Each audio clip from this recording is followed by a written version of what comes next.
Welcome to the Hollywood Outsider, an award-winning entertainment podcast. On this very episode, we are going to talk about the art of the movie trailer, psychological horror versus gore, and we are going to final that out with our TV Doctor Battle Royale. Let's get on with the show. My name is Aaron Peterson. I'll be your host. My other host, John Davenport, Amanda Singh, and Troy Heinrichs could not be here, but we're still going to have an episode. We actually have 2 weeks off because of Labor Day holiday, but we wanted to make sure and leave you guys with something. So I'm going to jump right into it. There are literally 3 topics in this particular episode. The first one, psychological horror versus gore. Which one's more terrifying? Then we're going to talk about the art of the movie trailer, and then we're going to finish it with our TV Doctor Battle Royale. Now, the last 2 topics, we actually have guests, Christina Flores and Stanley Daniel, are both going to be joining us. Stanley is actually a doctor himself for the Doctor Battle Royale, so that makes it a little bit more interesting. And I hope you guys enjoy this. Again, sorry we're taking a couple weeks off, but you need a break sometimes. You know what I mean? We will not be back next week. We will be back on the following week with our 500th episode. We are putting that together as we speak. So we're really looking forward to that. Thanks, everybody, for listening. Remember, go to thehollywoodoutsiders.com for reviews, on patreon.com/thehollywoodoutsiders. That's patreon.com/thehollywoodoutsiders. There are bonus episodes already up. All you got to do is join, and you get immediate access to them, and you can support the show as well. It helps pay for the show. So thank you so much for all that do, and let's get into it. Let's start with psychological horror versus gore.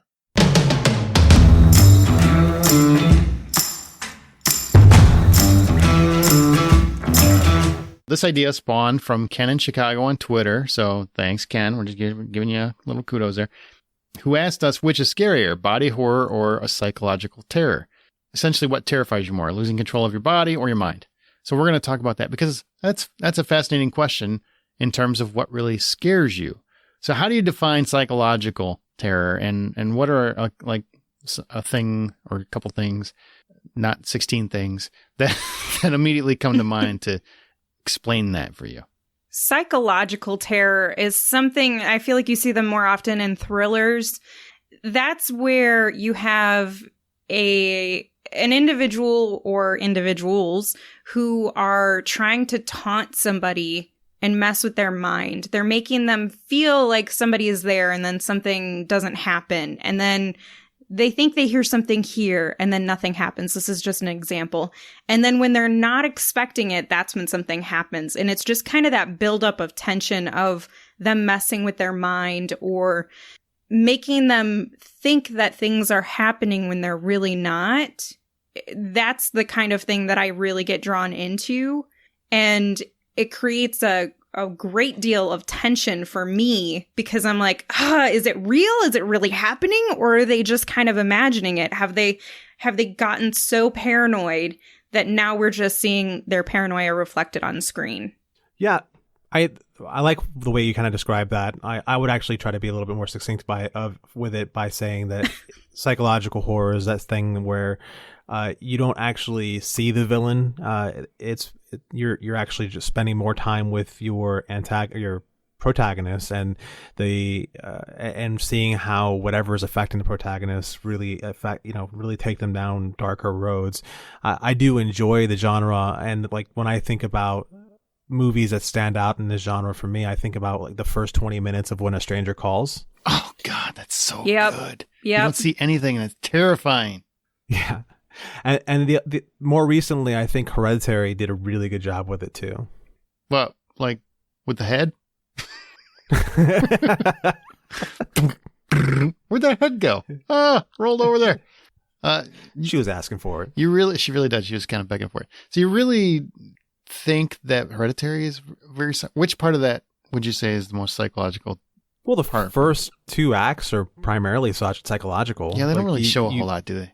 No, they really don't. Yeah. And you're going down this road with Toni Collette that you think where she's losing her mind and she's suffering from all these like guilt and whatever, and she starts to see things, and the same thing happens to her son, and then it's not until the final act, and even then it's like the final 10 minutes of the movie where it really loses its mind, and that's when the crowd goes wild.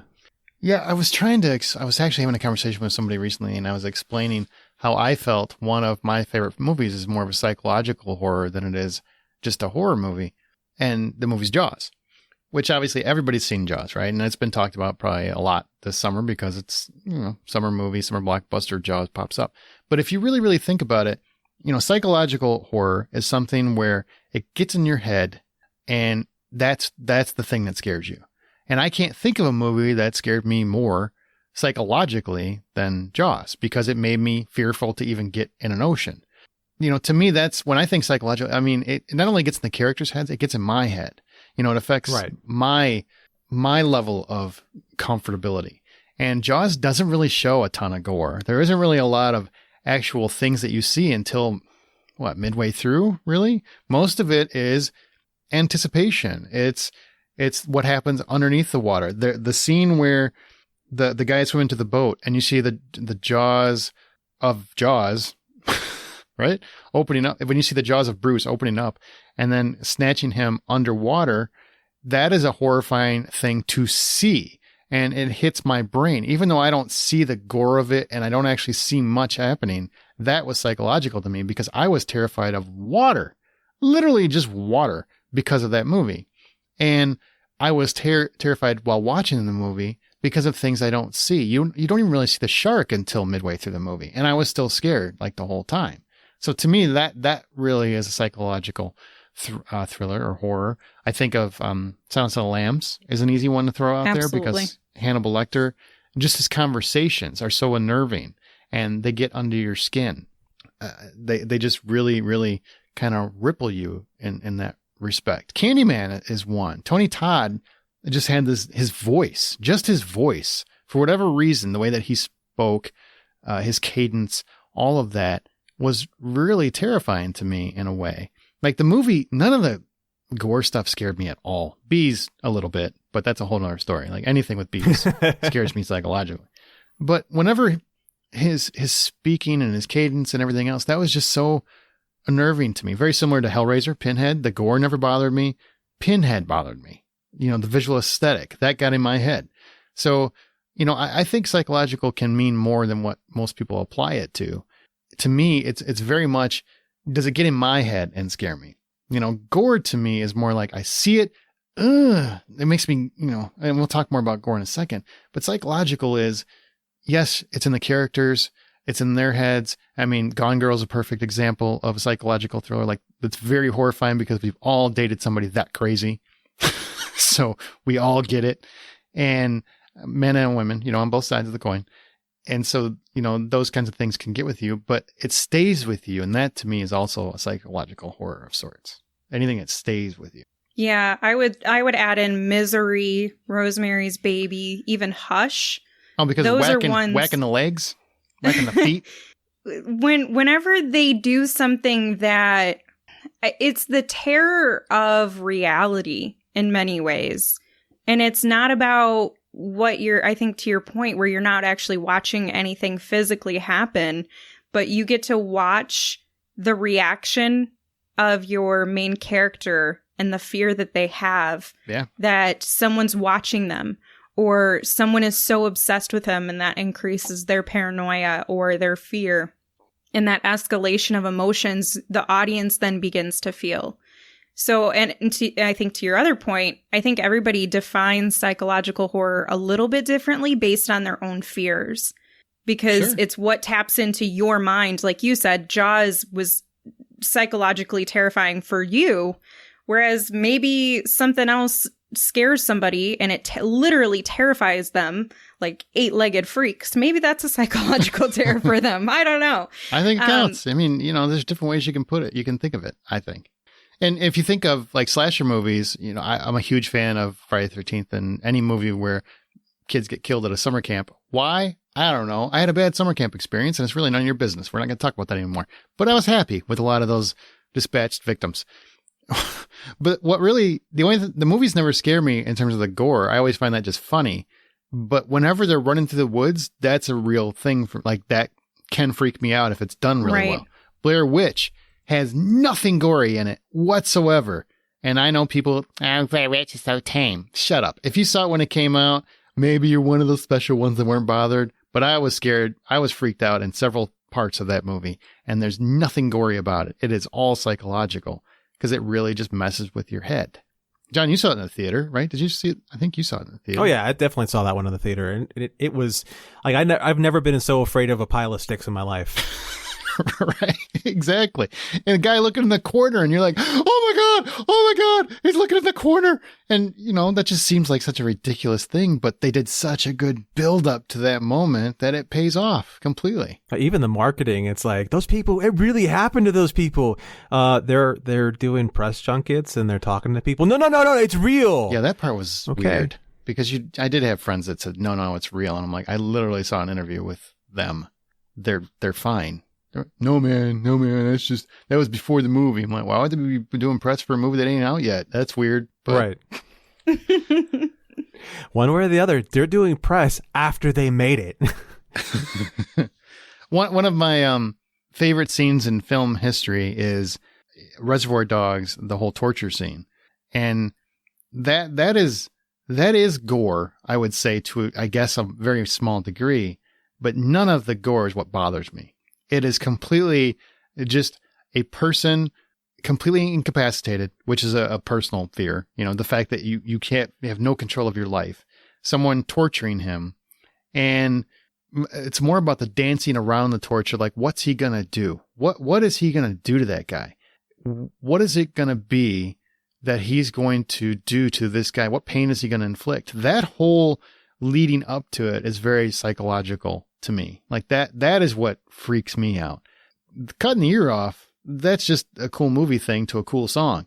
The actual psychological terror of it, to me, which did freak me out when I first watched it, it was very unnerving. I didn't know what he was going to do, and it was really just unnerving to watch in many respects. All right, so let's move on to the gore or bodily injury horror. I guess you can look at it either way, but it's really gore because your body parts are hurting, cuts, slash, fingernails being pulled out. Oh, I was going to say fingernails are my... Ugh. Yeah. John, where are you at with gore, body injury, horror? Oh my God. Psychological has its merits. Gore also has its merits depending on how it's done. Sure. At this point in cinema, it's one of those things where you can tell the bad and you can tell the good. And sometimes they're both good and sometimes they're both bad. You know what I mean? Yeah. If you have tons of entrails, that's never scary to me. Right. Lots of intestines just laying around. Blah. I'm just holding. Guys looking very dramatic as he's holding his guts. I'm like, he would be dead. This is silly. This is just dumb. But take out somebody's eye, and I'm like, no, not the eye. God damn it.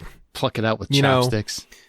There is so many movies that I could think of that just do it terribly. But again, it's one of those things that you either get it really like Hostel is one that I can think of that got it done right, and even the sequel where it's like they can't possibly do this any worse. They did, and it's fine. Or the Human Centipede is another one where it's like you can't, you can't make this worse. And they found a way to make it both a bad movie afterwards. Like the two sequels are both bad and worse at the same time as far as scarier. What really interests me about this conversation and where it took a turn is that you've seen both the sequels to The Human Centipede, but you haven't seen The Greatest Showman. Oh yeah, I still haven't seen that yet. You took time out of your day to watch a guy sew a mouth onto an ass. Yeah, so spoiler alert, that's what Human Centipede's about. Think about it. But you didn't take the time to watch Rebecca Ferguson dazzle you with a song, or Hugh Jackman do a little dance. That's where you are in your cinema achievements. See, I was very afraid that watching The Greatest Showman would make me like a little bit happy, and I can't afford to feel that way right now. Well, now it makes sense. It's all Human Centipede. So keep watching those sequels, and if they keep cranking them out, you'll just watch them all. Right, because at least it's like par for the course for me. So disturbing you are. Amanda, where are you on gore? I like gore. I have no qualms with seeing it on screen. There are some things like fingernails that get under my skin more than others. But it's not something that scares me. And I feel like that's where my defining line is in this question, is if we're talking about what's scary, gore is not scary to me. You know, sometimes it can make you go, ooh and ah and ugh, but it's not something that terrifies me. It's not something that makes me shiver or anything. It's the psychological horror that messes with me. Gore is something that I think is, for whatever reason, it is enjoyable to watch on screen for horror fans. Isn't that weird? It is weird, very right? weird. Yeah. I don't know what that says about us as people, but a lot of the people that I know that are, you know, really big horror fans are also some of the sweetest people I know and the kindest people. So, yeah, you know, there's like serial killers would be. Yeah, exactly. Uh-huh. And introverts. Mm-hmm. Mm-hmm. Mm-hmm. Fantasies being played out on screen.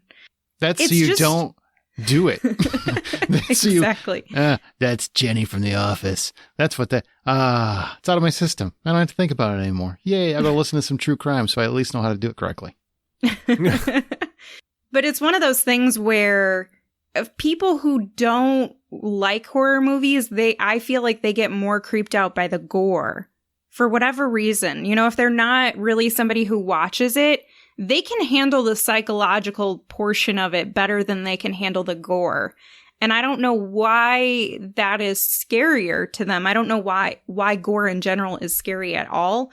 It could be because I grew up with a very clear understanding. You know, I was taught and shown the behind the scenes of scary movies and how it's all not real. So maybe in the back of my mind, I just recognize this isn't real. But I guess that's my question back to you guys is, what makes it scary for people? Why is, you know, seeing a slasher flick like Friday the 13th, why does that scare someone? It's you're not in control of the situation, I think, is a part of it. I think very much a part of it is, this is a situation where I live my life and I'm in control of everything I do, but here's a situation where a madman is going to kill me and he's going to cut off a part of my person and I can't do anything about it. So there's that fear. Like if you go back to the original Texas Chainsaw Massacre, there's a lot of gore in there. A lot of it's implied, but there's still a lot of gore in it.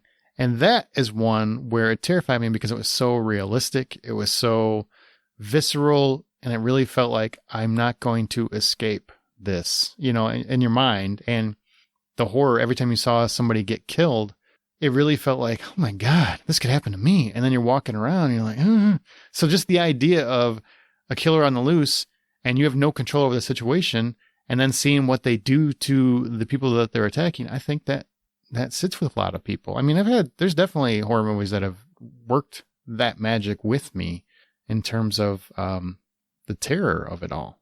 Well, yeah, jumping on the Texas Chainsaw Massacre, some of those kills were just like pure brutality. And the thing that really gets you about that is that it's not some sort of like demon killer or like ghost monster thing. Those are real people. Those are real people that you will find in the middle of nowhere, you know, on you know, I drive down these streets in North Carolina lately and I'm like, hey, that's a Texas Chainsaw Massacre house. Look at everything that's in the front yard. There's like 15 cars. I can't imagine that house needs 15 cars of all those different years.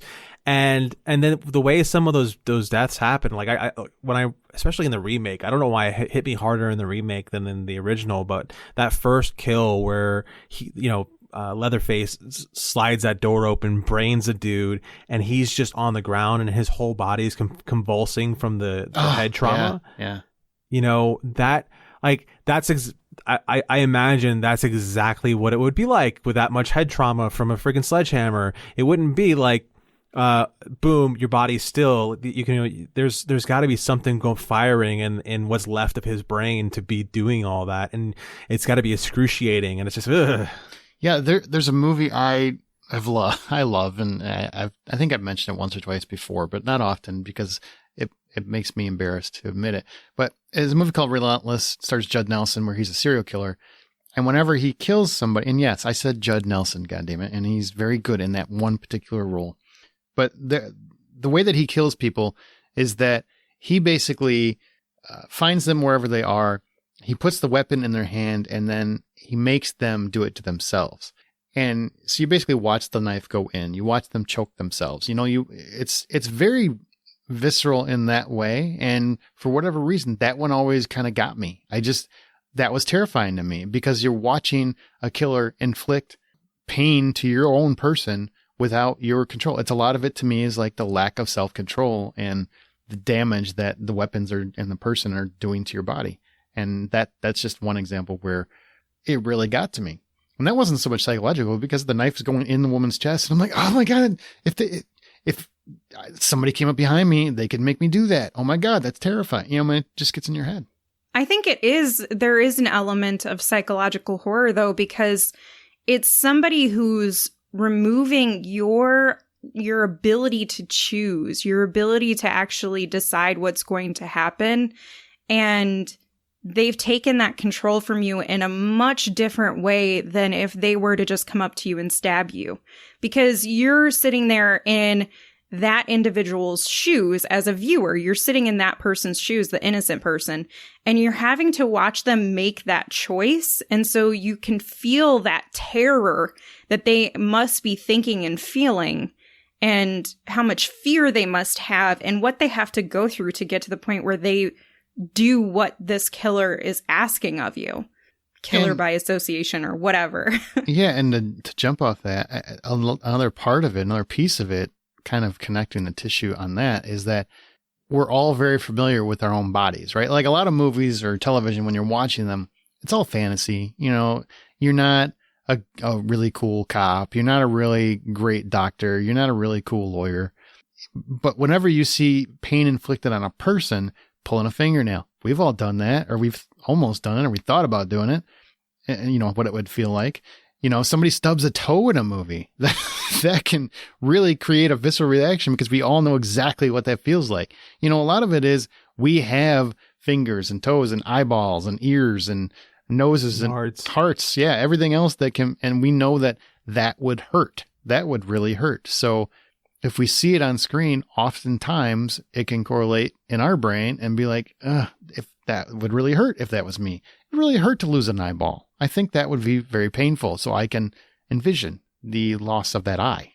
Or, if you get like a lead pipe shoved up your bum hole because it's a revenge film, you can think, ouch, this probably wouldn't feel good. Depends on your perspective. Hey, what you do on your time is your business. Exactly.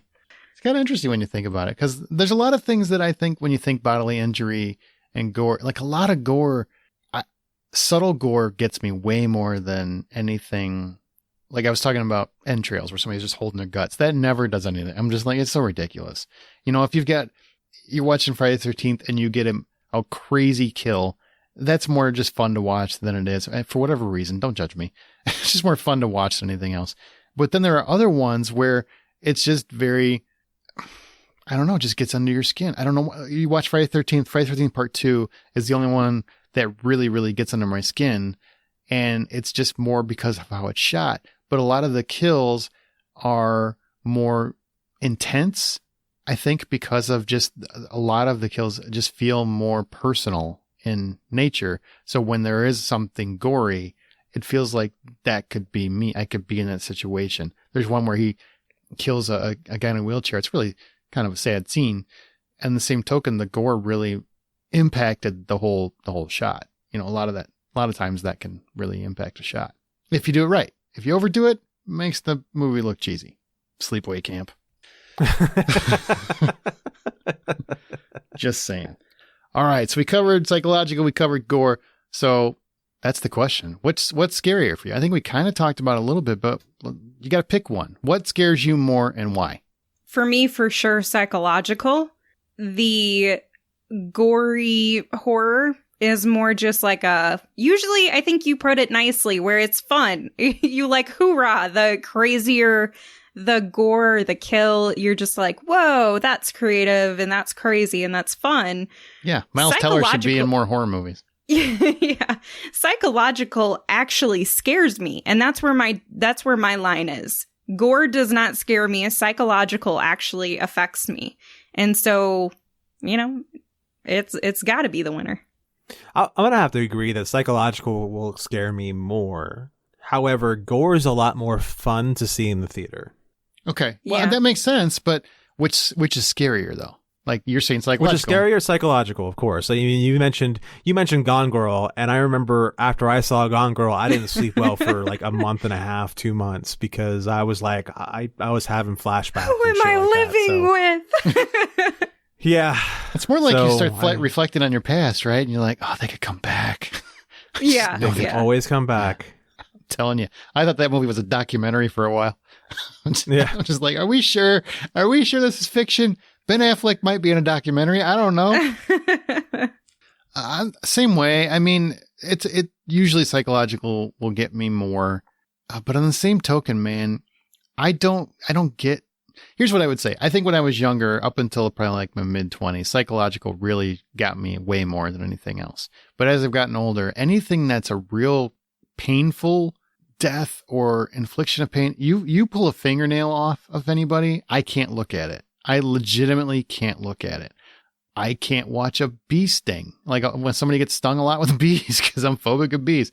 So, I mean, there are certain things that are terrifying to me. And fingernails getting pulled off or toenails getting pulled off is by far the worst thing I can watch. Like that scares me more than anything Hannibal Lecter could ever say, because I can walk away from words.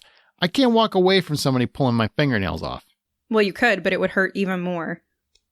That would be kind of adding to the problem, I guess. Yeah.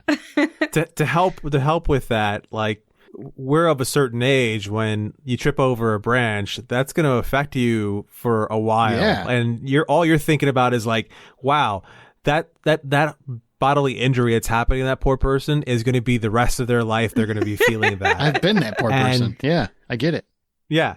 So I'm totally with you on that. Can I add It's in an age an thing. additional category of fear, which is probably my most significant fear factor? No, that's how you would Well, do it. We get an extra going episode to. out of that.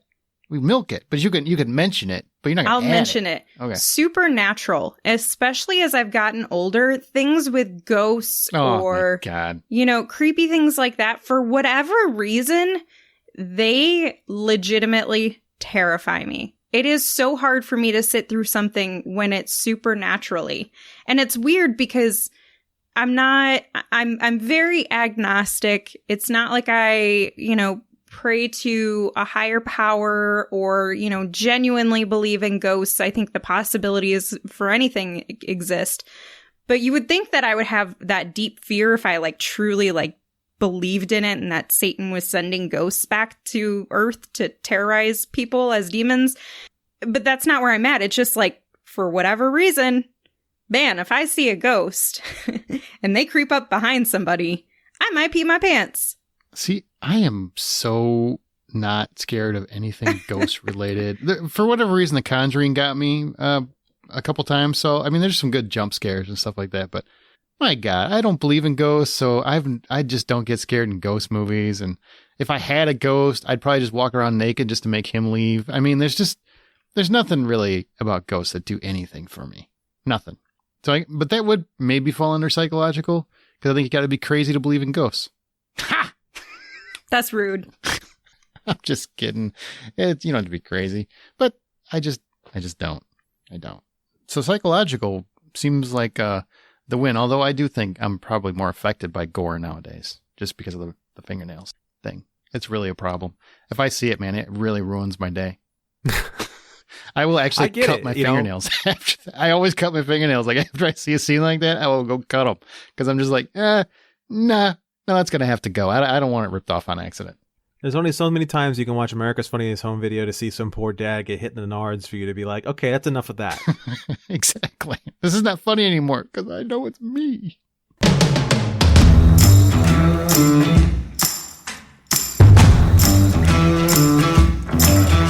The art of the trailer. So we're going to talk about movie trailers. And, typically this is where movie reviews would be. But like I said, we're saving Army of the Dead for last because we want to talk about some of the spoilers in it after we kind of discuss it without spoilers. So we're saving that to the end just so you don't have to be weird with the show and start it in different spots.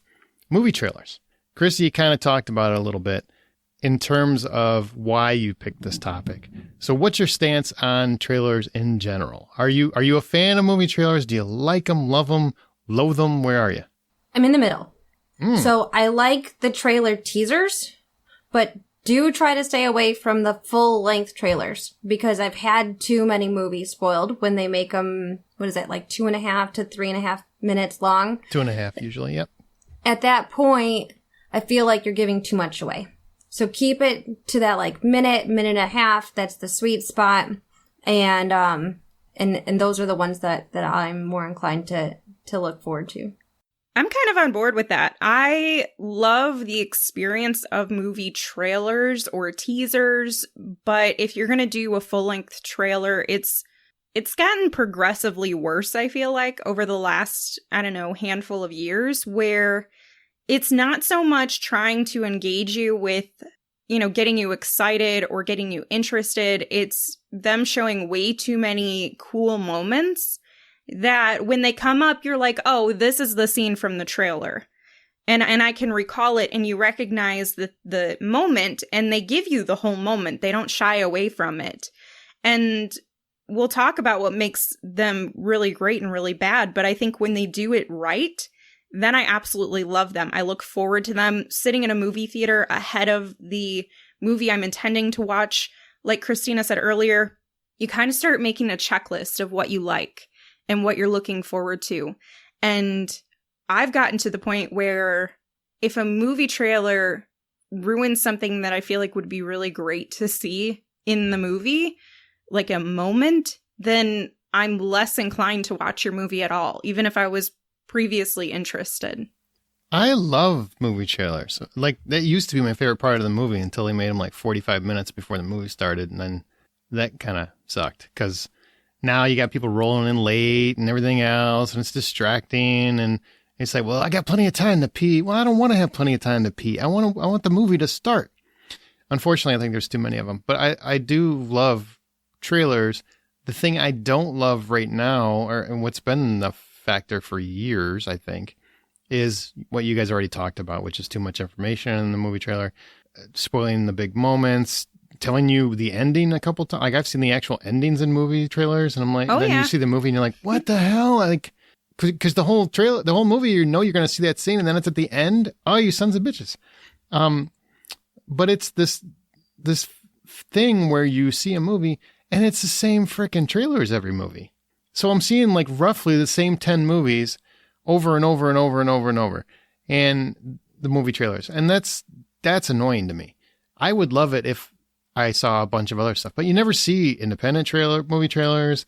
You don't see a ton of mid-range, smaller budget movie trailers. You only see those online. And in the theater, I feel like all they're showing are the big budget blockbuster, Marvel, just, Lord of the Rings-ish, Star Wars, those kinds of films. And I'm not getting anything else for anything with a little bit of a different leaning or arc or genre. And that's what I want. If I'm going to sit there and watch 10 movie trailers, I want 7 of them to be of completely different genres. You know what I mean? I agree with that. So last night, I think I ended up spending about 3 hours watching movie trailers to prepare for this episode. Wow. And I didn't have anything else to do, and the kids were in bed, so that's what I did. I watched movie trailers. This is dedication. I'm not knocking you. I'm just saying I'm kind of feeling bad that I didn't do that. Well, no, it's okay. You're on this show all of the time, and I'm not, so I didn't want to come on not prepared. I respect that. And when I was searching YouTube for, best trailers of, whatever decade or year, you get almost all action trailers as the best trailers. Mm-hmm.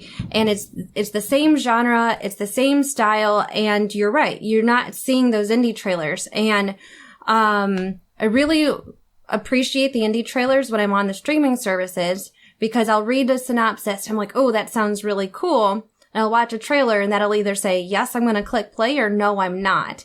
And that's when I really look forward to watching the trailers when I'm not in the theater, is really for those kind of deal breaker decisions on whether or not, is it one that I'll actually rent, or is it one that I'm just going to wait until it's available in one of the dozens of streaming services I subscribe to at this point. Oh yeah, where you watch the trailer when you're trying to debate, do I really want to watch that? Or you're scrolling through your Netflix category, your Prime category, and you're like, that looks good, but let me see this trailer. And then you're like, no, that wasn't good enough. It didn't jazz me up enough. Those kinds of decisions. Is that what you mean? Yeah, absolutely. Okay.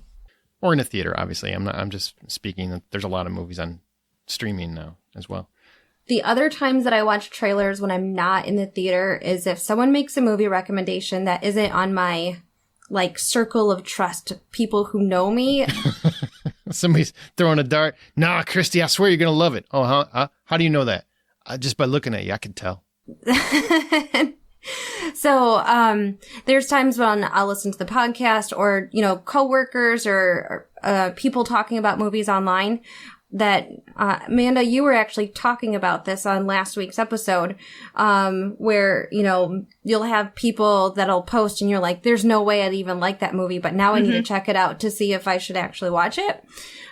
So that's the time that I'll watch the trailers. Otherwise, I'd really try to stay away from watching them unless I'm in the theater.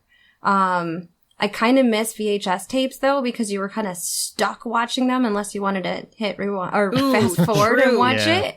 Yeah. And I miss that and then the early DVDs where you couldn't, skip them either. Because then I was forced to see what I didn't have the ability to know had been released because it was different. We didn't have social media. We didn't have your phone telling you, hey, watch this new thing that just came out. And so there was far more appreciation probably, 20 years ago than there is now for trailers. Well, and I don't think, honestly, a lot of trailers translate well to like a mobile device. I know Eternals just came out today, right? And so I watched it originally on my phone, the new Marvel movie, because of course we're going to have that trailer. It'll be in every movie I see for the next 6 months.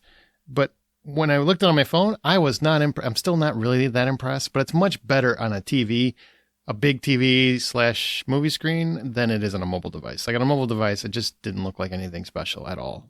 And I really think the size of the screen is going to make a difference on some of these too, because they're meant to be seen in a theater to begin with.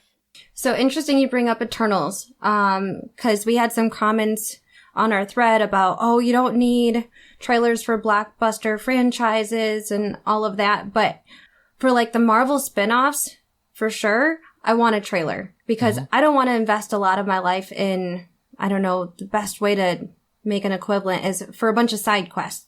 I like the main stories. And if you're going to give me, WandaVision, or if you're going to give me Eternals, you better make it worth my while. And so, yes, I'm going to watch that trailer. Otherwise, I'm not going to invest my time because I really don't have enough time in my life to sit here and watch every single thing that came from the overarching set of stories. That's a good point. I respect that. So many people would just see every Marvel movie, every Marvel Cinematic Universe movie. And I got to be honest, like there's some I'm just not interested in seeing. And I don't think it makes you a bad fan because you don't want to see everything. It's just, we have other stuff. There's lots of stuff and things to do. There's lives happening. We finally got our lives back recently. What? So, we have lives? You're kidding. Yeah. Well, I think they said we can if you do certain things. I don't know what the rules are, but I'm good, I think. Maybe. So what makes for a bad trailer in your opinion? So you're sitting down, you're watching the movie and the trailers come up and you're like, that's a bad trailer. And do you know it when the trailer comes out, or do you only know it when the movie comes out and you see the movie that the trailer led you to? This is the question I've been waiting for.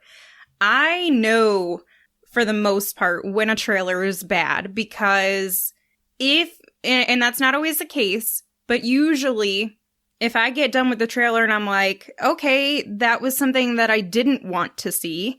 So for example, there was Thor Ragnarok, and they gave away the whole Hulk moment. Oh, the reaction, everything. And this is actually one of Nate Bruce's comments in our Facebook group. He said that he loathed them giving too much away and being too long. And that moment in particular seemed to bother him as well. Destroyed that moment. Completely, like, gave the entirety of that moment away. Yeah, and it wasn't... And there's a difference between something being a spoiler and something in a trailer spoiling something. And this was something where it wasn't necessarily a spoiler, but it definitely spoiled the moment. And when you give too much away, or I've seen a lot of trailers in the past, probably 2 years, where I'm getting I'm getting essentially the entire story from first to third act. And I can tell you everything that's going to happen because you just told me it in the trailer. And I should not be able to figure that much out in 2 minutes. You don't have to tell me everything that happens. A really good trailer doesn't need to do that. A good movie shouldn't have to do that. But on the other hand, sometimes trailers are too good and they end up being bad in that way. For example, a lot of comedy trailers give all of the best comedy moments away in the trailer to entice you, but then that's all there is left of the movie. And so those moments you've already experienced, and it's kind of like, well, that was a drag. And so while the trailer was something great when you first saw it, it ends up becoming a disappointment because you're like, okay, well, I guess that's all there was to this movie. So you did get me, but like I didn't want to be got. So my question for you is, does that mean the trailer was bad or does that mean the movie was bad? Oh, you know what? That is a good point. Probably because the trailer got you. The trailer got you in, so the trailer was good. That's true. So That's true. my example that I had for that was The Nun. The trailer was good. Oh. Aaron, I know you don't like the Conjuring franchise mostly. They all sucked outside of the Conjuring movies, in my opinion. But I'm with you. That was a good trailer because that was the best part of that Conjuring movie was The Nun. So that trailer was really creepy, really effective. It got my butt in the seat. I saw the trailer, told my two bigger kids, I was like, we gotta go and see this. We went and saw it as soon as we could. I was so disappointed. Now, my kids and I all have different opinions on whether or not the movie was actually good or not. I didn't like it. I felt like the scariest parts I saw in that trailer, and it was just too slow, and there just wasn't as much going on, and it's my least favorite in the entire Conjuring franchise. But it accomplished what it set out to accomplish. I bought that ticket. We saw it in the theater. There you go. Yeah. Christy, what's funny is they do a great job in that, and Warner Brothers really does a great job with constructing trailers and making them fabulous, I think. Because I saw all 3 Annabelles and I didn't like any of them. But I kept going back because I kept believing this one was going to be better because the trailers were that good. They get me 3 times. So really that's on me, but kudos to their marketing department. For sure. I liked the middle Annabelle, and the other 2 just were okay. So, but the origin story were in that house, like in the middle of nowhere with all the young girls and the mom was in the sick bed. I really did enjoy that one. And the doll just freaks me out completely. So. Well, back on track. For me, what makes a bad one is giving too much away. I think we can all agree on that, right? That just figure out how to do it smarter.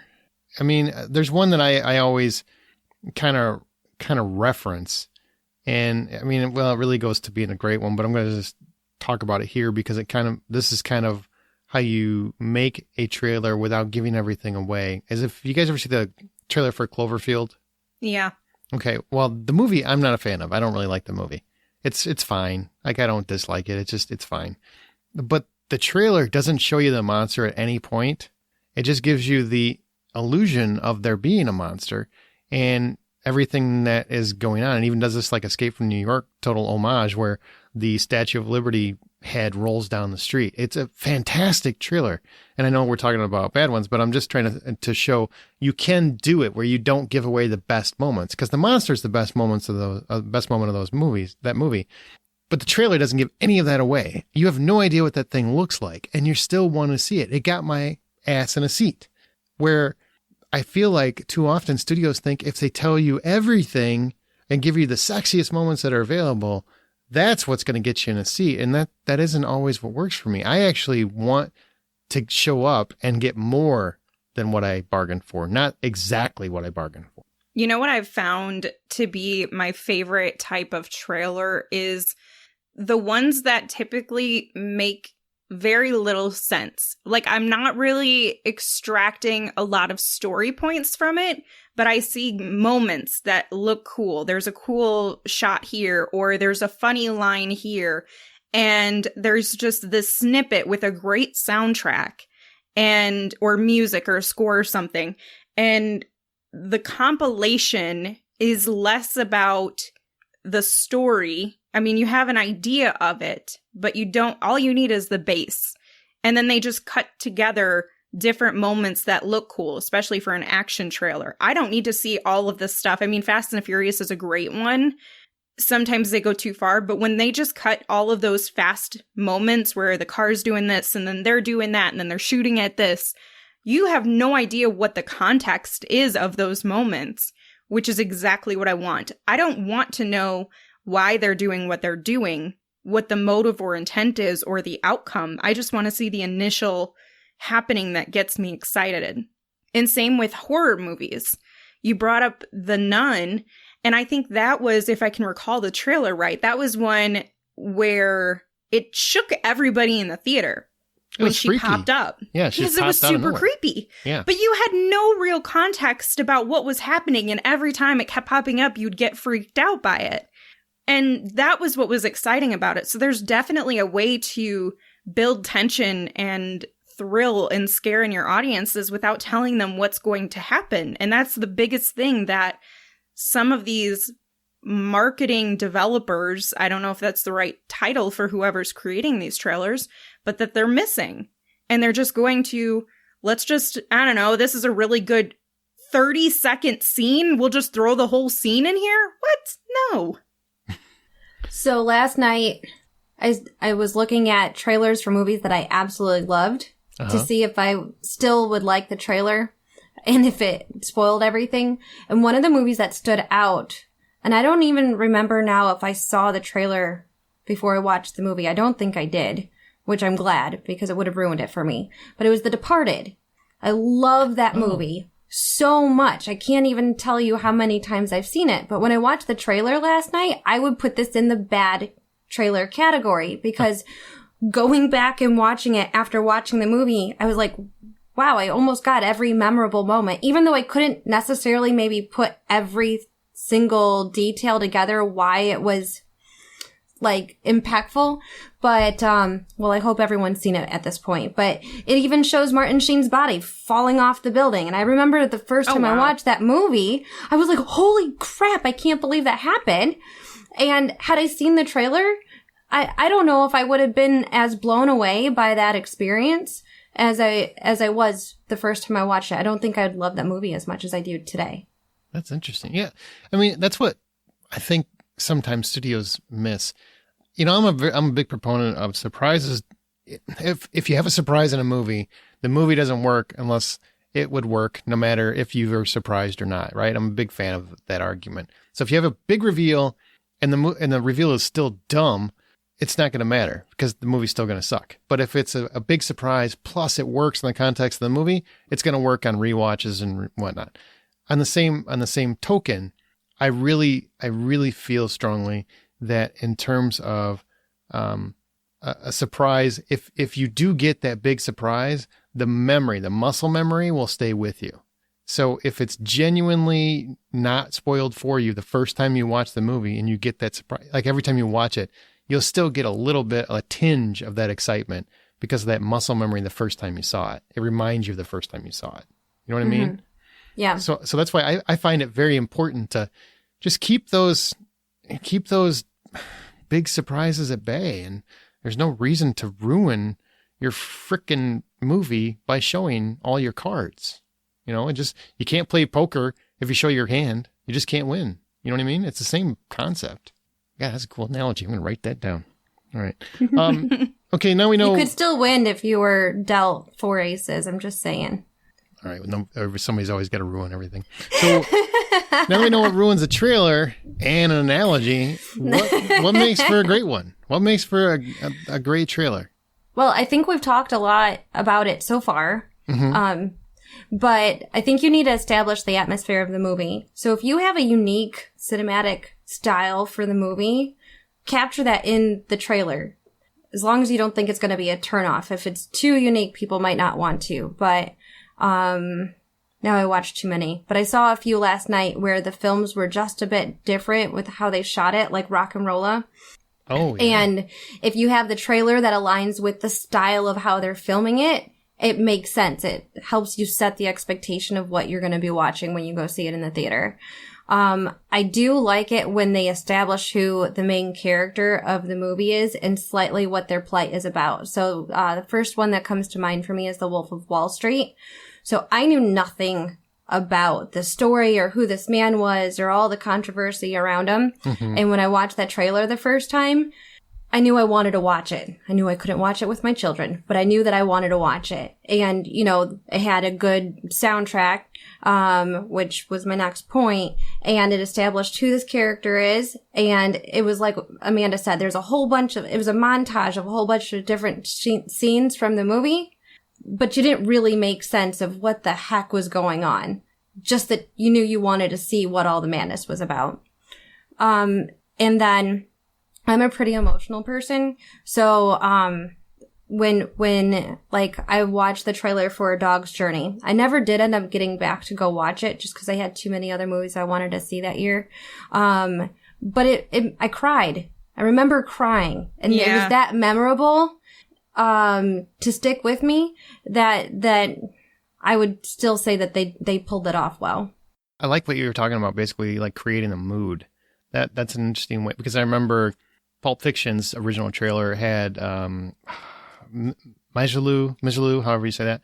I think it was Dick and Jane. The song, you know, the whole song from Pulp Fiction, that played over the trailer amidst little bits of conversation that created an entire mood for that movie. And at that point, nobody had any idea what this kind of style or vision or who Tarantino was or anything else. So it looked like the weirdest thing you've ever seen. But because they did that, a semblance of mood, that creating its own specific atmosphere, it made everybody that saw that trailer go, I gotta see what the this is, you know? And it's too rare that trailers like that are made anymore. Well, I feel like Tarantino and Guy Ritchie are two prime examples of that, going back to Christy's original first point. Because when I think of a unique directing style, and I think about a trailer that equally represents that uniqueness without deterring the audience who may not naturally gravitate towards it, those are the two that I instinctively think of.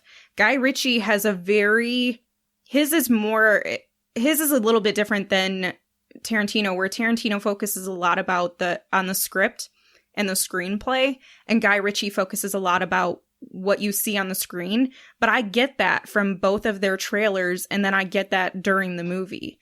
And so it's almost like a brand of the director themselves. So let's discuss the most rewarding trailers you can remember and why they connected with you. Round, and we'll just go around. My first one is my favorite. Okay. And that is the Scream trailer.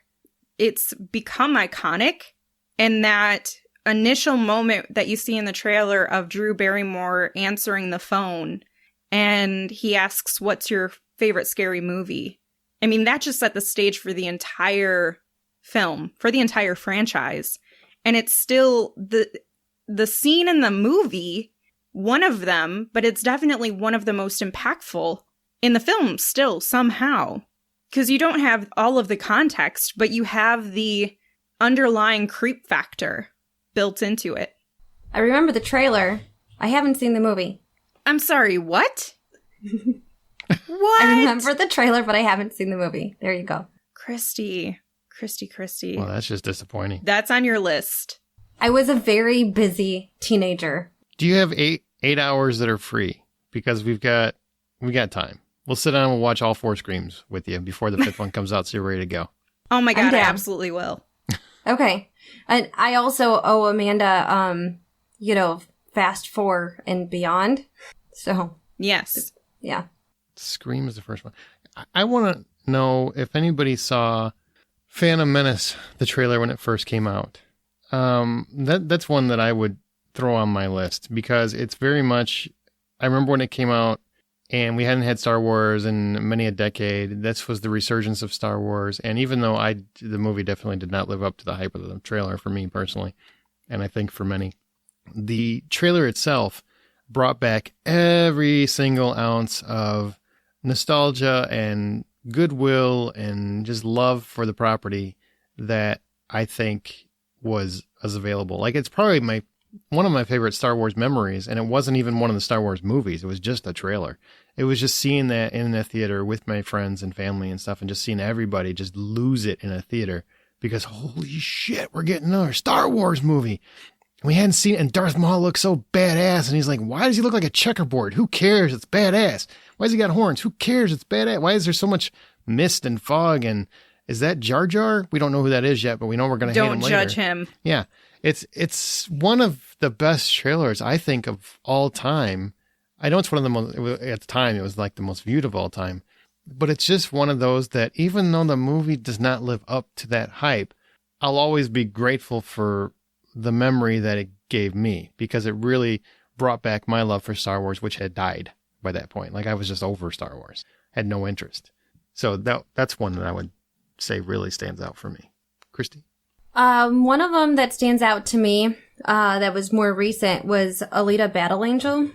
So the first time I watched it, I got goosebumps because I was really excited that it was just kind of something new. I didn't know that it was actually based on anything, but just seeing, humanity and technology being combined together, with a strong female character, it just pulled me in, and I just knew that I had to see it. So, when I was thinking about this, I was trying to think, what are the trailers recently that made me watch and wait for that movie to come out?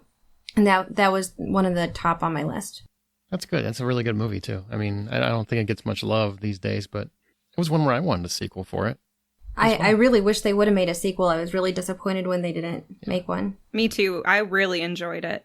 So my next one is one that I think set the stage for James Gunn in general as a filmmaker, and also the tone for the movies that went beyond that and the entire film itself, which is Guardians of the Galaxy. The soundtrack, the intro, and honestly, both Volume 1 and Volume 2, they were just so unique and fun and lively, and they played on the characters without playing too much on the story of the film. And it's really hard to beat a trailer that gets you invigorated for the film because of the soundtrack that it uses. Anytime someone uses music that I'm inclined to dance to or move to or sing to or anything like that, or even just nod my head to the music, I'm invested. That's the Bunch of A-Holes trailer, right? Yeah. Yeah, that one's pretty good. Slither's a really good trailer too, speaking of James Gunn. That's a fun trailer. I don't think I've seen the trailer for that one. Oh yeah, it's fun. Very much a throwback to old trailers. But yeah, Guardians, that was a hard movie to sell too, and it really, really worked. I mean, it got people really jazzed and created a mood, like Christy was talking about. It really created a mood and an energy and a very specific kind of family and film and tone, which was hard to sell in one trailer, and they managed to do it. The next trailer I want to mention is the trailer for Yesterday. Oh, so that's a great one. Yeah. It was an amazing movie, and this is yet another one that it got me amped. I was like, wait, the world forgot who the Beatles were? Okay, I have to see how they're even going to pull this off, right? And I watched the trailer again before we started recording this evening, and again, they didn't spoil it. You had to see it and figure out, and it was so much more magical watching it. But the magic was in the trailer, and they didn't give it all away. And so, no, they didn't. Yeah. I just remember being really excited and then texting Dominic as soon as I was out of the theater saying, hey dude, I just saw this trailer and we absolutely have to go and see this because he loves the Beatles. So, I think that's another thing that I love about watching the trailers, by the way, is when I watch a trailer and it makes me think, oh, I have to watch this movie with this person. They're going to love it. Or this is going to be a great experience to share together. Yeah, that was one of them. I liked that the trailer blended multiple Beatles songs based on like the moment in the movie. So you got glimpses of it from this point where he's performing, Come Together, and then it's just going to move through and Hey Jude, and it gives you a little bit of the song here and there, but not like a full performance. And that was really fun because it felt like you really understood how important the Beatles are to this character. Mm-hmm. It was a magical trailer and movie. Yeah, it was a lot of fun. Very unique. Yeah, more people should see that. Speaking of unique, Spider-Man.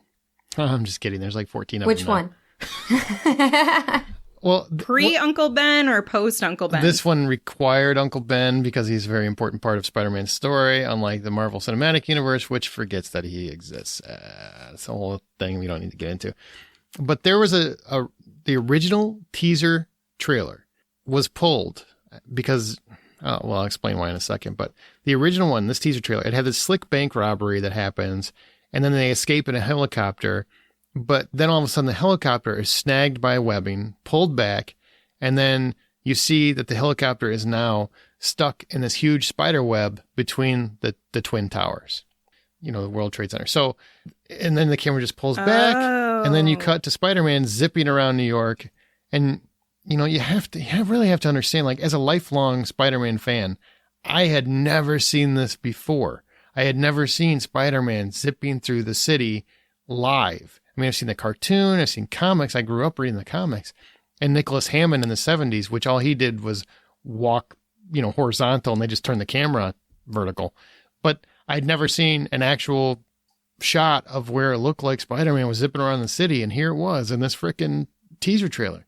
Sadly, obviously 9/11 happened, so they had to pull that trailer, and you never saw it anywhere else again. You can find it on YouTube now. But I got so psyched from that trailer, so jazzed to finally see my entire childhood coming to the screen. And Sam Raimi, one of my favorite directors, is doing it.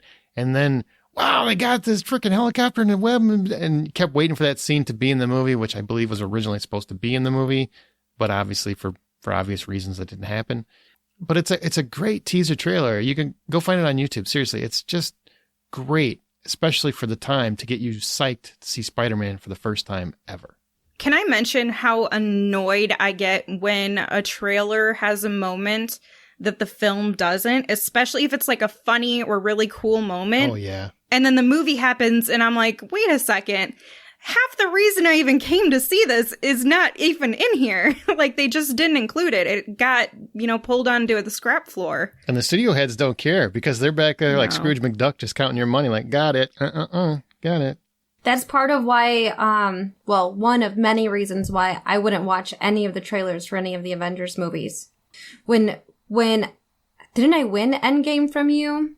I think so, yeah. I think so. And when you were like, I hope you enjoy it, I'm like, yeah, I don't know anything about it. You're like, wait, what? I seriously tried to go as dark as I possibly could because I didn't want it spoiled, and I just didn't want a chance of seeing someone in the trailer that didn't end up making it into the movie and being really disappointed. Yeah, that must have been one hell of an experience to go into that without any knowledge or I don't know how trailer you experience. God bless America. The fact that you could dodge the internet and everything else and still, like, I could see not getting spoiled because I wasn't spoiled on the big moments either. But there's so much out there. Like, how do you avoid it all? Scroll fast. All right. Scroll fast. Got it. Locked and loaded. Amanda, any other trailers you want to mention? Now. I have a number left. So my next one is the sequel is actually coming out this week, which depends on when you listen to it. It might not even be that week anymore. A Quiet Place. I was shocked at how well they pulled the trailer off, no less how well they pulled the movie off.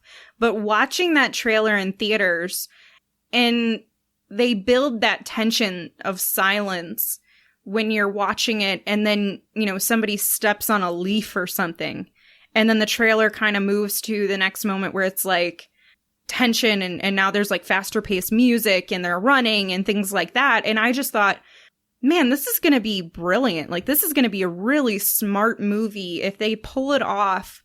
And I was not disappointed in what I was given.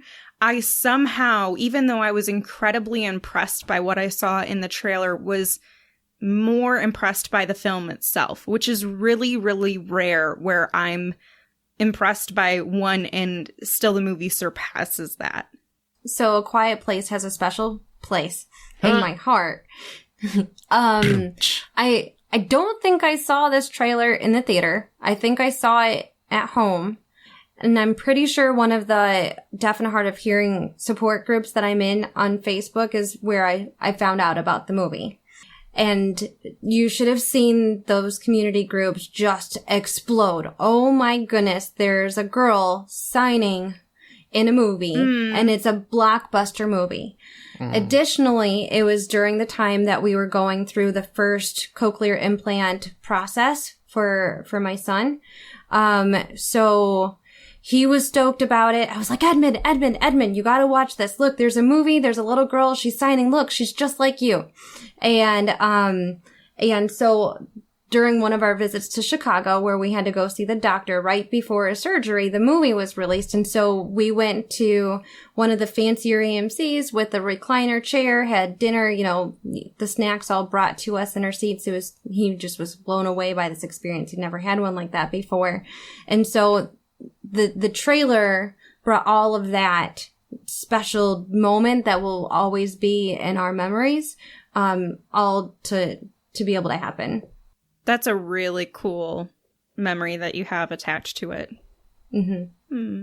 And we're going through the second cochlear implant surgery, same ear, unfortunately, but we're going through it again, and the movie's coming out this week. So Are they timing these releases to your surgeries? Right? apparently, but it just works so well. So I'm so excited. I can't wait for him to see this movie. Like Krasinski's just sitting around. We're going to delay this till next year. Hang on. I think the surgery's going to happen next year. Guys, just wait it out. So she has this beautiful story to tell, and she can refer to John Krasinski. Christina, do you have another one? So have you seen the movie Side Effects? Oh, yeah. Yeah. So this was one of those, I don't remember the trailer at all, though. the trailer is why I ended up watching it. It was a date night at home with my ex-husband now. So that movie didn't go well, huh? No, the movie was fantastic. It has no indication of how that all went down. But it was another one of those moments where I rented the movie. So I spent money for the date night because I watched the trailer. And I love psychological thrillers. They're probably one of my favorite movie genres. Mm-hmm. And I don't know, that combined with it talking about mental illness, it was fascinating, and I just had to watch it. I don't remember the trailer either, but I remember being excited to see the movie, and I, as terrible as my memory is, can somehow go back like 8 years and remember going to see it in my theater experience. Is it that old? It came out in 2013. Oh, wow. Mm-hmm. Yeah. I think they did a good job of placing the actors who were real well known at the time in that trailer to balance out, because Channing Tatum was in that film. Mm-hmm. And every time I think of Channing Tatum, I don't think of, oh my gosh, this is a really skilled actor, and that's probably unfair to him. But you're the first not things that pop into my either. Yeah. So when they had Jude Law show up in the film, who I have a lot of regard for, that was another thing that saved it. I'm like, well, how can Channing Tatum pull off this pretty serious film? But when I saw this, the additional cast members, it was like, okay, no, I gotta see it. Speaking of Channing Tatum, I've always loved that Hateful Eight left him completely out of the trailer. So you had no idea he was even in the movie. And it's a hell of a surprise when you finally see him. Which movie? The Hateful Eight. Oh. I've seen heard this of that one. movie a number of times, and I don't remember him at all. See, there you go. Channing Tatum is definitely in the movie, and he's a very crucial part of that movie. And his appearance is rather sudden and out of nowhere. So if you would have known going in, there's no surprise because you're looking for him the whole time. But they left him completely out of the trailer. See, that's smart. Mm-hmm. One that I freaking love. This is probably one of my favorite trailers ever. And I swear it's not just because we're going to talk about Army of the Dead later. And it happens to be a Zack Snyder movie. But the Watchmen trailer had Smashing Pumpkins, the beginning is the end is the beginning. And had this visual look from the movie itself, which I really hadn't seen done before in that manner. Especially where it was bringing comic book pages to life, like he does. And, I mean, 300, you could put that trailer in here as well. There's just something about his movies that I think lend themselves well to trailers. But that Watchmen trailer specifically just absolutely sold me. It was a mixture of the visual style and the song, and that combination just created like an entire world of excitement. And you get Rorschach saying, and the world said, save us. And I reply, no. And it hits every note you need to want to see that world, in my opinion. Whether you like the movie or not, that's on you. But the trailer itself was one of my favorite trailers of all time, because I couldn't remember being more stoked, other than probably Phantom Menace. Honestly, at the time, there wasn't much that I've been more stoked for than that Watchmen trailer. And they blurred out the blue man's part pretty well in the trailer. Yeah. Unlike the movie. There's no blue dong in the trailer. There's no. You'd need 3D for that puppy. They just didn't have the technical prowess for that. Oh, you notice it in the movie itself, but somehow in the trailer they are really smart about the angle that they use. Oh, I meant to mention when you were talking about teasers and how you liked the teasers earlier, Christy. Mm-hmm. It popped in my head, and then I forgot to come back to it. But originally, there was an Indiana Jones and the Temple of Doom, and which is obviously one of my favorite movies. I've talked about it more than enough. But they had a teaser trailer when I was a kid. They never showed anything from the freaking movie in it. It's just like this plane flying around and the narrator rattling off literally the names and filming locations. That's all it was. How obscure. It really That's so was. And then it ends with Harrison Ford in his Indy hat saying, trust me. That's the whole trailer. And I literally pissed myself, I think, as a kid when that first came out. I'm like, I was so stoked. And it shows you nothing. And it's so kind of pretentious because it's like Steven Spielberg and George Lucas and Harrison Ford. They're filming in Hong Kong. They're filming in all of this place. Indiana Jones and the Temple of Doom. Trust me, that's the trailer. And I was pissing myself with excitement. I don't know why, but I was. That trailer would bore the shit out of everybody today. But for whatever reason, back in 1983, it was before 1984, that got me so stoked. So absolutely stoked. Another trailer similar to that, for a movie that you and I both don't like, is the trailer for The Shining. It just had text on the screen. Yeah. And it didn't really show you anything except the red door, if I remember correctly. I hate the movie, but it's interesting to me. Good trailer. Yeah. Yeah. Jaws, the original. Go watch the original trailer. It's just it's just the score, and then the ominous narrator that was the movie trailer guy for every movie trailer up until like 92 or something. Just saying, hey, there's something's happening in Amityville. People are getting eaten or whatever, and it's very, very mild and obscure. You don't see anything, and it's still a really terrifying show. Alien. I think Jennifer Miller in our Facebook group mentioned Alien. Alien, I don't think has any dialogue at all. And if you go watch that trailer, it's terrifying, kind of, because it really does sets the mood completely for what you're about to watch. It can be done. Studios is what we're saying. It can be done. Independence Day had a good trailer, didn't they? Yes. Independence Day hit that sweet spot because it was totally ripping off V, which is one of my favorite TV miniseries. Not series. The series sucked, but the miniseries were great. And it had the discs flying over the different cities, and it's like, well, what's going to happen? Then the White House blew up. Freaking amazing. We're like, wow, you just blew up the White House. This is going to get legit. You bring up a question, though, that I'm curious about, because you mentioned with the Jaws, I think it was, trailer, where there's narration, and there's not a lot of narration in theater trailers anymore, movie trailers in general. It used to be coming to a theater near you, and the whole time they would narrate the whole thing, and now it's just moments from the film and a score and going back and forth between that. Do you guys miss there being like a really proper narrator? I don't know. When I think about it, I think about it was what the in the 90s it was the same guy's voice. So Aaron, I think maybe if it was a different guy when you were talking about, there was another guy that was really well known for all the movie trailers, right? Yeah. And in the movie The Holiday, every time that she was thinking about something, the narrator would pop in and narrate her life. And so, I don't know, it's that era of trailers. And I'm not sure if I miss it or not. I think it was like overplayed at the time, but if they did it here and there now, it probably wouldn't be bad.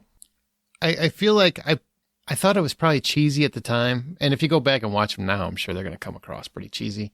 But if I have to pick between a narrator and all you see visually is the water moving and you hear the Jaws theme song and hear narrator saying, Amityville, holy shit, look out, people. And then to cut to what the Jaws trailer would be today, which is the shark on the frickin' boat eating Quint. I'll take the narrator every day. Absolutely. I would much rather have the surprise for me personally. Yeah, they were much more clever about trailers some time ago. And I don't know what changed, because you would think that they would be more clever considering there's been a decline in theater attendance.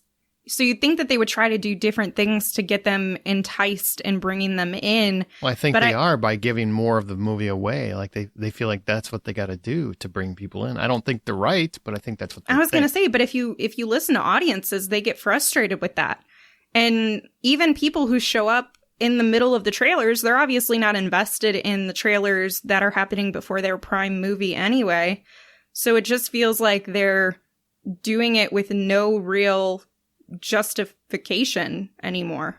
Yeah, it's like, here, I'm going to quote Kyle Nolan from our Facebook group. My perfect movie trailer would be a blank screen with the film's title and release date, no scenes or plot description. Okay, that part, a little ridiculous, but I get what you're saying. Like, the less, the better. And I think most people would agree with that. So I don't know why studios don't see that as more reasonable to go and have a little bit less of the movie in the movie trailer and just give us more of a reason to see it, to want to see it for ourselves, to experience. For the blockbusters, perhaps they can't sell as much merchandise leading up to the release of the movie if they don't, if they feel like they can't show like the certain character that's going to be in there that they want to really make a lot of money off of. That's a good possibility. Consumerism and capitalism ruling everything. Well, any other trailers before we wrap this topic up? I have 5 more. So. Oh, dear God, woman. The last trailer I want to mention that I got really excited about was The Commuter. Because that was a daddy-daughter movie. And so when my dad is in town, I'm always keeping my eye out on what's a good movie that the two of us could share together that I might not necessarily want to watch with someone else, right? I want that to be a unique experience that I'm going to have with him. The Commuter ended up disappointing me a little bit, but the trailer got me so excited. I couldn't wait to take my dad to that. So that's the last trailer that I remember for him, because we typically watch like the crime movies, and like Bad Boys for Life and those types of like action, but different than like the action that I watch with the kids. Those are more the Marvel or the DC's, stuff like that. And it was just interesting when because it posed the question, like, would you do it? I'm pretty sure was in the trailer itself. It made you start to think, like, would you actually do something for a large sum of money? But they did it in such a way that was unique to that movie and not, done over and over again. Yeah, I remember that. That was a good trailer. I do remember that. Movie was still decent too, but the trailer really did convey what you're saying. So I get what you're saying. Yeah. The movie pacing they didn't nail the end of the movie, was my only complaint with it. It was good, but it wasn't great. All right. Amanda, can you get through these quickly? I will. So the next one is Kill Bill. We talked about Tarantino and how great those trailers are. Kill Bill was one that just is, I mean, it's insane, but it doesn't even get close to the insanity of the actual film, the entirety of the film. And I just thought it was fantastic. And of course, he's always got a great soundtrack to pair. So it was wonderful for that. Another one is Deadpool. I mean, oh, man, how do you argue with that one? That one was incredible. Deadpool had some of the best trailer/marketing of all time. Absolutely. Yeah. Their entire marketing plan in general was fantastic. Ryan Reynolds should get a special award for that. I think he did, actually. I think he won some kind of advertising award. Did he? Yeah, it's just hilarious. Magical. The stuff that they kept doing on social media all the way up to the release. Yeah, I hope he got 50% of the cut from that movie. It was brilliant. Another one is A Star is Born. I remember watching the trailer, and every single time that Lady Gaga would begin singing, I would get chills on my arms. I would have goosebumps and everything. So it was just insane to experience that multiple times over and over watching the trailer. And then my last two are horror related. They didn't live up to the film's potential based on the trailer, but the trailers were so good that I was like, I cannot miss this. And the first one is Hereditary. I just thought this is going to be brilliant. This is going to be amazing. And quite honestly, I thought it was a fantastic film until the last 3 minutes. And then the second one is Us.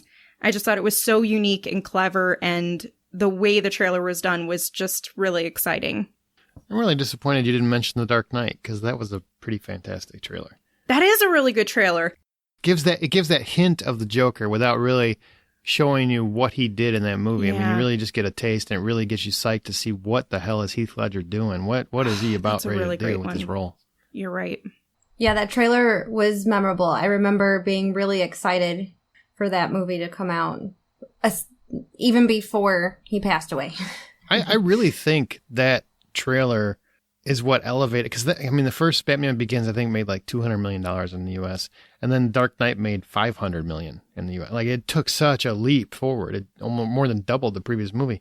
And I think a lot of that has to do with, yes, the first movie was well received, but just Heath Ledger. And the marketing was so good around his reinvention of the Joker and making the Joker a terrifying character. I think that's really what led to the huge box office that came with that movie. Ladies and gentlemen, welcome to the Hollywood Outsider Battle Royale. The rules are very simple. We take a specific topic and we break it down to the 8 best in that category. We resort to Ho North and Ho South, and we have 4 players all together. Each person gets 2 picks for the greatest of all time in that specific topic, and then we keep voting until we have 1 complete winner. That's right. We start at 8, we end at 1, and that will be the greatest in the entire known Ho universe. Ladies and gentlemen, it is time for the Hollywood Outsider Battle Royale. This is our TV Doctor Battle Royale. This is the renewed appreciation of first responders like doctors and nurses. So in their honor this week, we're debating who is the best medical doctor on TV, because those are kind of like real doctors. As seems to always happen on our polls, Doctor Who made an appearance. So for all of you out there who voted for him, I applaud your dedication, but he did not fit the bill for best all-time TV doctor with an actual degree in medicine, well, an actual fictional degree in medicine. Still, we are giving him props for his doctorate in timesy whoopsie daisy because John demands it. In fact, if you saw our picture on our website, he insisted on putting way too much Doctor Who in our graphics. But Yeah, because I would have totally used Doctor Who for both my choices. But he's not a doctor. He is the doctor. Okay. You know, I've seen a lot of things on Pornhub where the doctors are there. Does that count as a doctor if he just, shows up for an exam? Johnny Sins is a hardworking man, and he deserves everything that he gets as far as doctorates go. I can't believe I know the name off the top of my head. I really am very kind of proud and disappointed all at the same time. Joining us to help I feel dirty. Joining us to help us decide who our great doctor is a genuine physician and Patreon supporter, Dr. Stanley Daniel, who you might remember from our TV anti-hero Battle Royale back in April. So welcome back, Stan. Thanks for having me, Aaron. I'm glad to be back. I'm excited to join you guys on this topic. First, I would just want to thank the 3 of you for making one of those good things in the world that has kind of helped me stay buoyed over the past year. So I appreciate everything you guys do. Help me stay entertained and adding a little light in my life. So thanks. Once again, you're not the one who should be thanking us. Yeah, right? I'm just going to work. You're welcome. I'm just going to work. We're thanking you. Screw that, because here's my picture. I don't know if you actually do surgery. I'm assuming probably not, but I'm just going to go with you are. So you're in surgery and you pop us in the earbuds. I'm just picturing you listening to us while you're doing like open heart surgery or something. That's what I'm going to go So with. we're saving lives. Yeah, saving lives. That's how it works. Exactly. And thanks for everything you guys and you and your staff have done for the past year. I bet the one topic you never want to talk about is that topic. Well, I think I at least told Amanda when she asked last time what my favorite medical shows were, and I think my answer was I don't watch them. And in general, I don't watch medical shows because it's sort of like being an accountant and coming home and watching an accountant show, I guess. But the Ben Affleck movie. Yeah, that's about all I can think of. But there are a lot of great docs on television that aren't in medical shows. So I do appreciate the entertainment aspect of medicine as well. How do you feel as a doctor when someone says that Doctor Who should be counted as a doctor? I don't know. He's kind of a badass doctor. Yeah. When I saw when I saw the topic, I think that was the first thing that popped in my head. I'm like, well, no, he's not a real doctor. But it seems like at some point in time, he's probably done some healing. So there might be an argument there. But there is, but I wasn't going to go with it with I'd need to see his diploma to make sure. Is the doctor defined by the credentials or by the experience in the saving of lives? I think that's a legal question. If you need credentials, the doctor has the psychic paper that he carries around with you, so he can just flash you whatever you need to see, and all of a sudden you see the credentials. So yeah, I mean, it's possible he's got them. I think You're really did I just lose John. everyone's respect just there? You know what? Screw you guys. Okay, I like Doctor Who. He's great. I don't watch him. I don't. I mean, he's got the cool phone booth. Is that still? Why is he in a phone booth still? I mean, does he not realize that they don't make those anymore?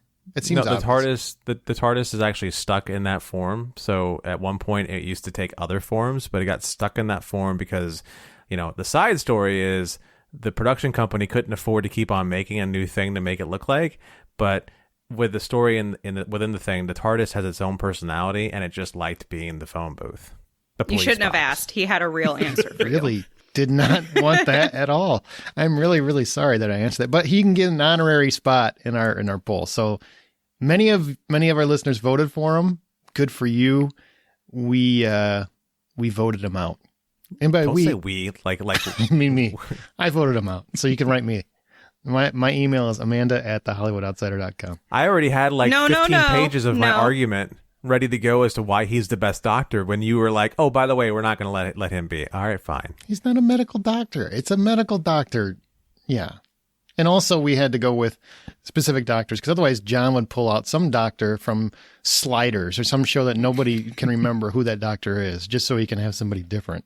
And No, there's a couple other ones I found that I remembered that I liked. I'm sure you did. I already forgot who they were, but trust me, when I found them, I was like, oh yeah, that person.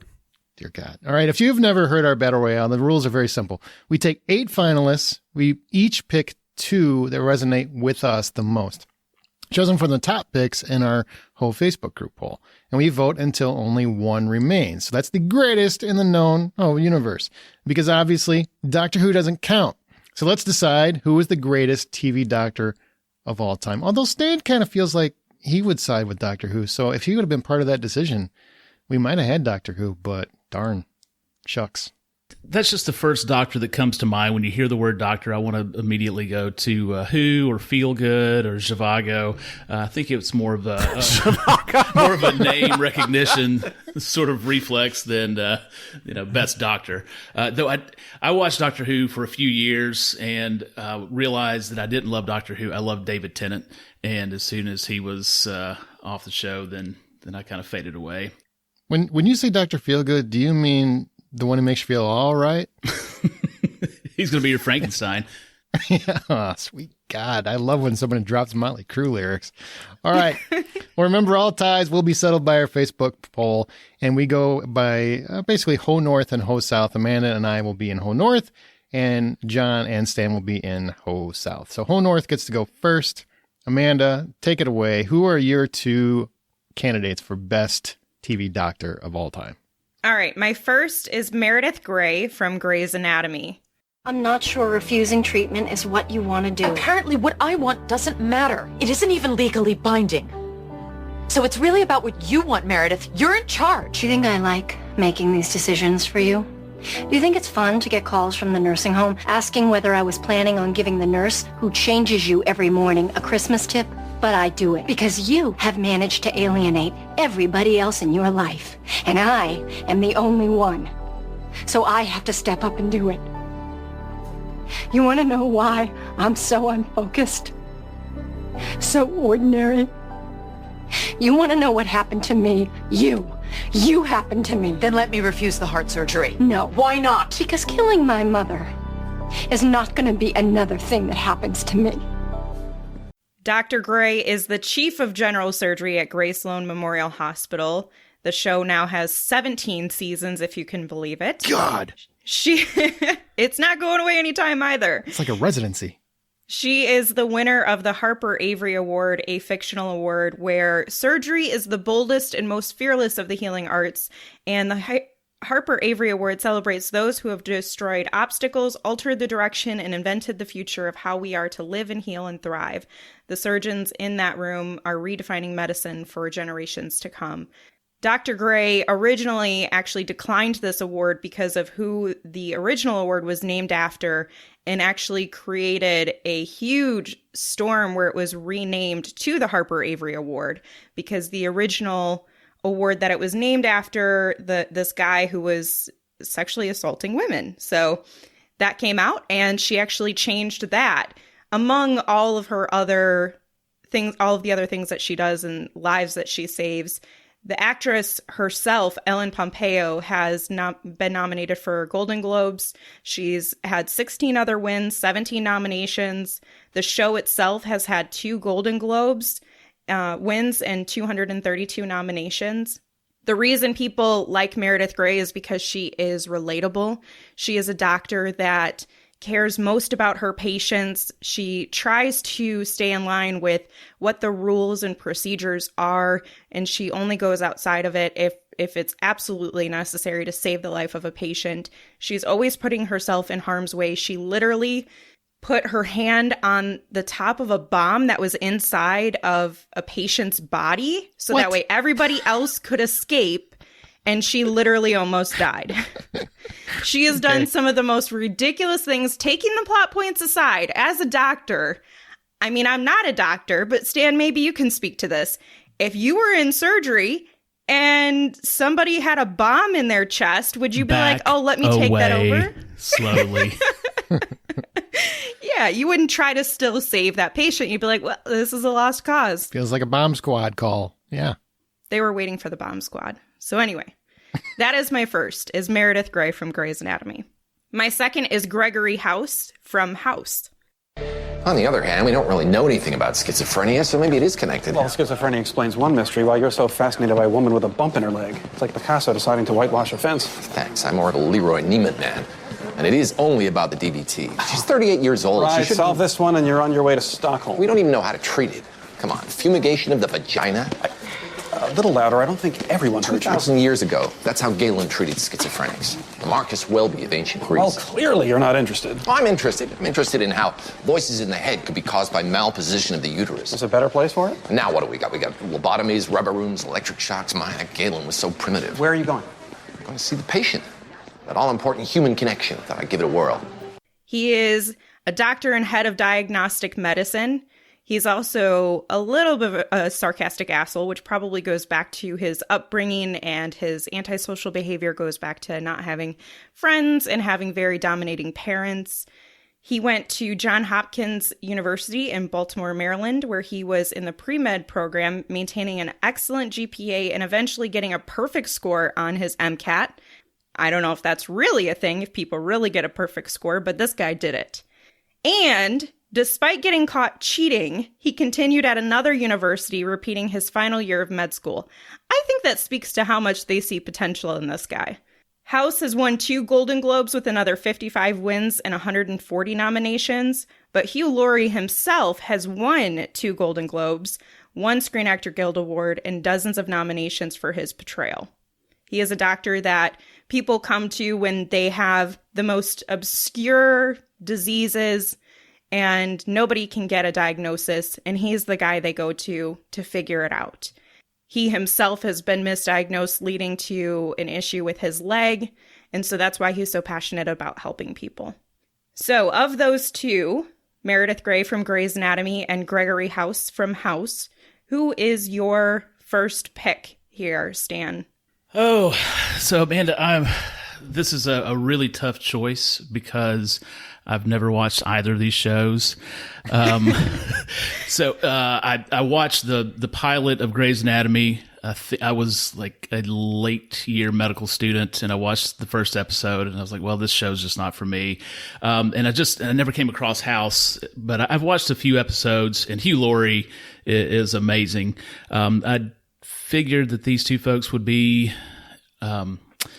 amongst the choices, so did a little research, and it seems that Meredith Grey is a patient more than she's a doctor, or at least as often. It seems like she has donated part of her liver, has been in a coma a couple of times. At some point, she probably should have just retired. Yeah. And Dr. House, I looked that he is it said on his Wikipedia page that he's a board certified diagnostician. Yes. So I'm it sounds like that doesn't really exist. It is not something that I am familiar with. Like I said, I will not claim to know everything, but that's one I've never heard. It said he was also did 2 residencies or fellowships in nephrology and infectious disease, which are obviously real things. Very, it's a strange combination. I don't know any double certified nephrologist and infectious disease specialist. So you're judging him, is what you're telling me. No, now. He seems a bit like a sociopath. You're probably not wrong. Cheating. No, you're not wrong. If he You're actually cheated in medical school, that's a tough one to get past. And I understand that he's had so many issues and probably generated a lot of patient and staff complaints. He is a better character from what I can tell. But as far as a television doctor, I think, Dr. Grey goes above and beyond. So my vote's going to go with Dr. Grey. Love it. Dr. Peterson, as you have on your Squadcast name, you're not a doctor. Go to John. I'm still weighing something he said, so go to John. All right, John, what is your pick between Meredith Grey and Gregory House? All right, so I've never watched Grey's Anatomy to save my life. Oh, that's unfortunate. Yeah, I mean, I guess not, but I've watched so much House. I think I've watched that show from beginning to end a few different times, and I can't tell you how much I love listening to the way Hugh Laurie plays that character. I love the way he treats everyone, and I kind of sit there and I'm like, God, I wish I was that kind of asshole to people. Like, House is such a great character, and at the same time, I look at him and I go, wow, I don't know how more people don't die in that place, because he just does whatever crazy bullshit he wants to do, and he gets away with it. And he gets, if he can get high at the same time, it makes it even better. So that's why I'm going with Meredith Grey. Has to be the better doctor. Wow. But you're surprised, Amanda. It seems like the question here is, who would you feel more comfortable going to as a patient, Dr. Grey or Dr. House? And it sounds like, at least for 2 out of the 3 votes here, nobody feels comfortable going to Dr. House. No, because I don't want to die. Well, he'll save you eventually. Yeah. Eventually. That's not how my luck works. Aaron, what is your pick? Well, it doesn't matter. No, but Here's the truth. I don't like Grey's Anatomy. I think it's a horrible show. It's so melodramatic. It drives me insane. Even when McDreamy was on it. fair enough. But we're trying to pick the best TV doctor. And as much as I love watching House, I find House to be a terrible doctor. Number one, people always forget, like, he tries 4 or 5 things that go wrong before he actually gets to the right diagnosis. I don't want that many things jacking with my system before I find the right one out. I want to go to a doctor who can get it usually on the first or second try. So that's a problem. Plus, he's high as a kite. Plus, he breaks all the rules. For TV doctor, I want someone who I feel comfortable with, has a decent bedside manner. Doesn't have to be great, but a decent bedside manner. And is just not an asshole. So Meredith Grey moves on. And I'm sure there's people screaming at the radios right now, but think about it. The radios. Well, Yeah, whatever after they 3 or listen 4 to. things going completely wrong, you'd be leaving the hospital going, "Thank you very much. I really appreciate the way you helped me. My radio career is going to go great now." So now we move on. That'll be offending someone. We're going to move on to our second pick because Meredith Grey moves on to the next round. And that's my 2 choices. So my first one is Dana Scully from The X-Files. Do you believe in the existence of extraterrestrials? Logically, I would have to say no. Given the distances needed to travel from the far reaches of space, the energy requirements would exceed a spacecraft's capabilities. Conventional wisdom. If you know this Oregon female, she's the 4th person in her graduating class to die under mysterious circumstances. Now, when convention and science offer us no answers, might we not finally turn to the fantastic as a plausibility? The girl obviously died of something. If it was natural causes, it's plausible that there was something missed in the post-mortem. If she was murdered, it's plausible there was a sloppy investigation. What I find fantastic is any notion that there are answers beyond the realm of science. The answers are there. You just have to know where to look. Dana Scully is portrayed by Gillian Anderson. Dana Catherine Scully was born on February 23rd, 1964 in Annapolis, Maryland, to William and Margaret Scully, into a close-knit Catholic family, and she attended the University of Maryland. And in 1986, she received a Bachelor of Science degree in physics. Just out of medical school at Stanford University, she was recruited by the FBI. And after 2 years in the Bureau, Division Chief Scott Blevins assigned her to work with Agent Fox Mulder. So why does she stand out as the best TV doctor ever? Because in a series full of fantastical, occasionally ridiculous elements, she often could step back, rationalize, and apply genuine medicine and science to any given scenario. She was always thinking rationally, essentially de-QAnoning Mulder whenever he went too far. She is an intellectual, uncompromising doctor with a wonderful bedside manner who cared about everyone and truly inspired me then and continues to do so now, even as a fictional character. I always thought she's a wonderful role model for many people. There's a reason why everyone in the world, whether they watch The X-Files or not, they know the name Dana Scully. That's my first. My second, Leonard McCoy from Star Trek. Did you examine? Did you examine Eve? She refused. Oh, come on, you're the doctor. What is it? Is it that we're tired and they're beautiful? And they are. Incredibly beautiful. Are they, Jim? Are they actually more lovely, pound for pound, measurement for measurement, than any other women you've known? Or is it that they just, well, act beautiful? Now, obviously, my bias is evident. Dana Scully's the best, but very close. And just as well known is DeForest Kelley's portrayal of Dr. Leonard Bones McCoy, who was born in Atlanta, Georgia in 2227. So he's not born yet. But just wait, he's coming. He attended the University of Mississippi. In 2266, McCoy was posted as Chief Medical Officer of the USS Enterprise. Bones was cantankerous, passionate, and often the moral compass of the entire crew. He would debate and discuss science, often with Spock, and was no fan of technology over medicine. As a physician, he prefers less intrusive treatment and believes in the body's innate recuperative powers. Bones is also one of the most well-known TV doctors of all time, and who hasn't shouted, "Damn it, Jim, I'm a doctor, not a whatever," at some point in their lives. So that's why Bones is my number 2. So between Leonard McCoy and Dana Scully, who is your pick, John? And I didn't have all the Emmys and Golden Globes, but I know Gillian Anderson won an Emmy, so there you go. John. Oh, wow, this is a really tough choice because, you know, if I had to choose which doctor I got to look at while I was a corpse on the table, it'd definitely be Dana Scully because that's mostly what she dealt with. At least that's my memory of the show. It was always some corpse she had to dissect. She did a lot of other stuff too, but that's fair. Right. Mostly corpses. No, really, but okay. That's what you recall. Fair enough. That's what I recall. You know, that's what sticks out in my mind. Now, on the other hand, I once saw Leonard McCoy make a 90-year-old woman walk again by giving her a couple of pills. Okay. Okay. I want that kind of like ability in my doctor, so I'm going to go Leonard McCoy. So you want Jesus in your doctor? Yeah. That's great. Well, I'm glad you got some rationality in that. Amanda, what do you got?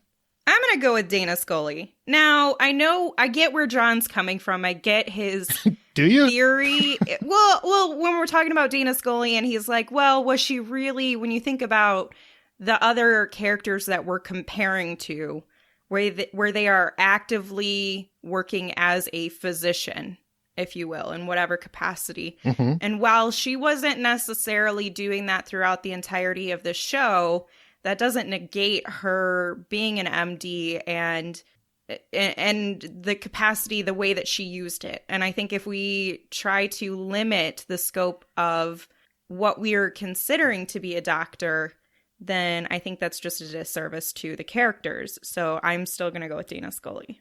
All right, Stan, you get to make the decision. You're the decider. So this one actually is a difficult choice. These are two shows that I really like or love. Scully and Mulder might be my all-time favorite TV duo, and Scully was amazing. But I believe she was a pathologist by training, and she actually shouldn't be touching people based on that training. So, Bones, on the other hand, no, she went to medical school. Well, sure. That doesn't mean that she should touch patients. It's what happens after medical school that really turns into a doctor. And I might have something to say about that in a minute or two. But Bones, have you guys heard the theory about Spock, Bones, and Kirk, and how they're the id, the super ego, and the ego? And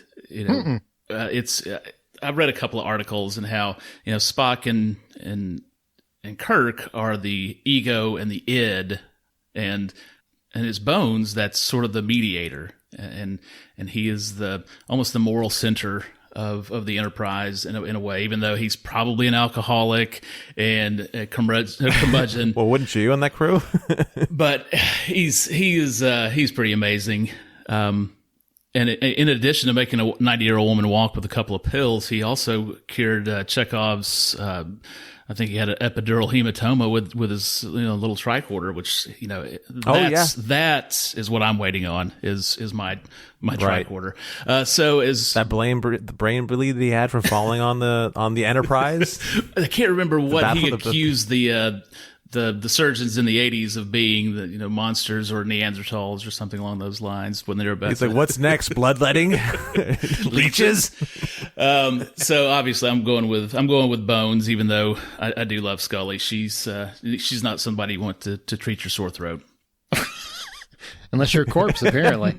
See, I understand that, but she still had a training in forensic medicine. And to me, that means their bodies. Right, but that doesn't...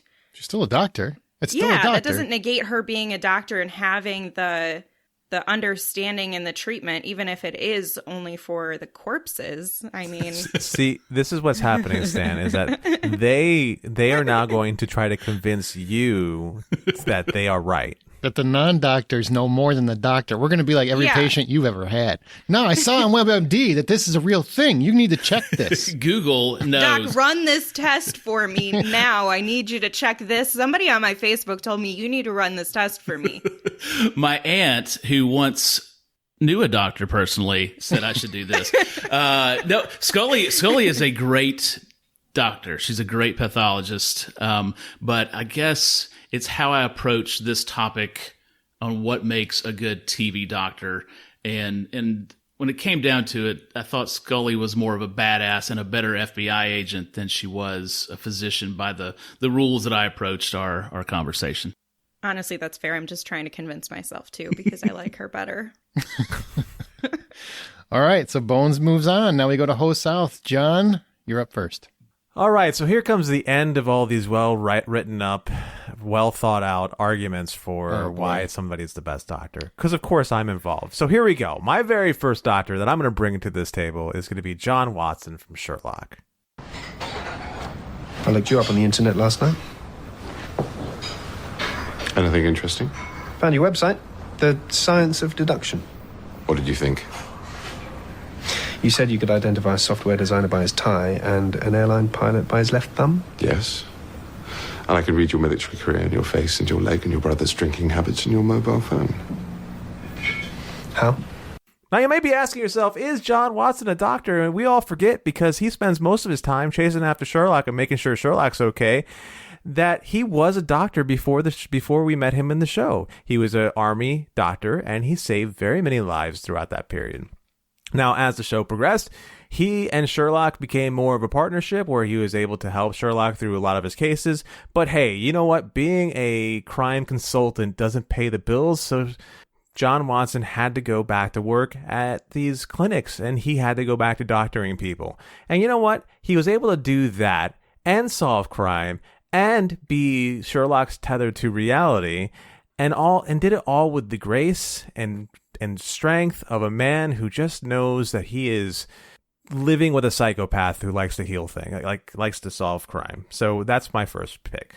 Now, my second pick is probably, if I were to ever become a doctor, because, now is a good time for me to make these sort of life-changing decisions to go back to school or whatever. Yeah. This is the doctor that I would like to be. And that's Hawkeye Pierce from MASH. When I was 7, Billy saved my life. He did? How?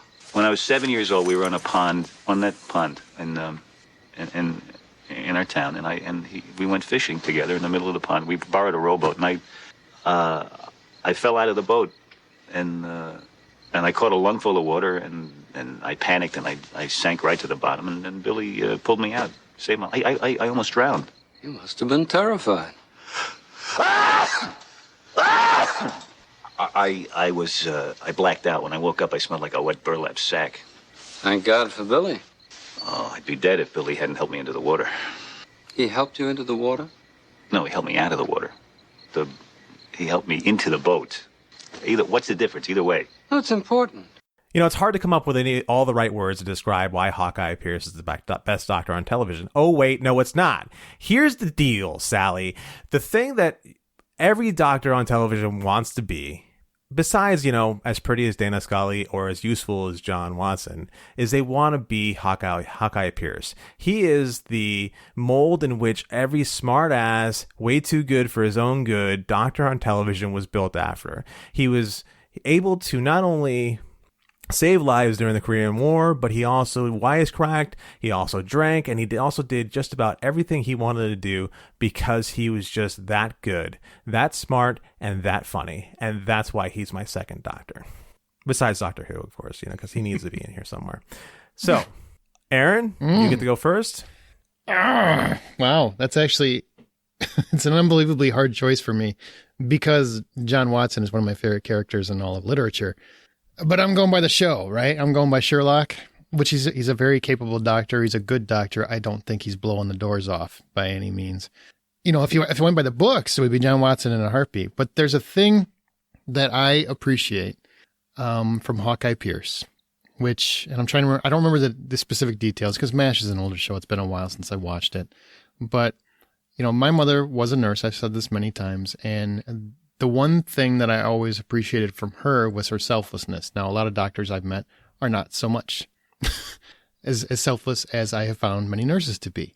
But I have met many doctors that were completely selfless, and they gave up riches to basically care for people because that was their priority. And Hawkeye Pierce, and I can't remember the specifics, but I remember that he had a great opportunity and he decided to stay on the front lines because he wanted to treat soldiers because he cared more about them than clout. And to me, that is the defining characteristic of a health giver. I don't want someone who's just trying to get rich. I want someone who cares about people, who cares about what's right, who cares about healthcare. And that's what he did. So even though I love John Watson, I think Hawkeye Pierce is mine. Okay. Amanda? Well, this is going to be succinct. I'm going to go with Hawkeye. Okay. Stanley. Okay.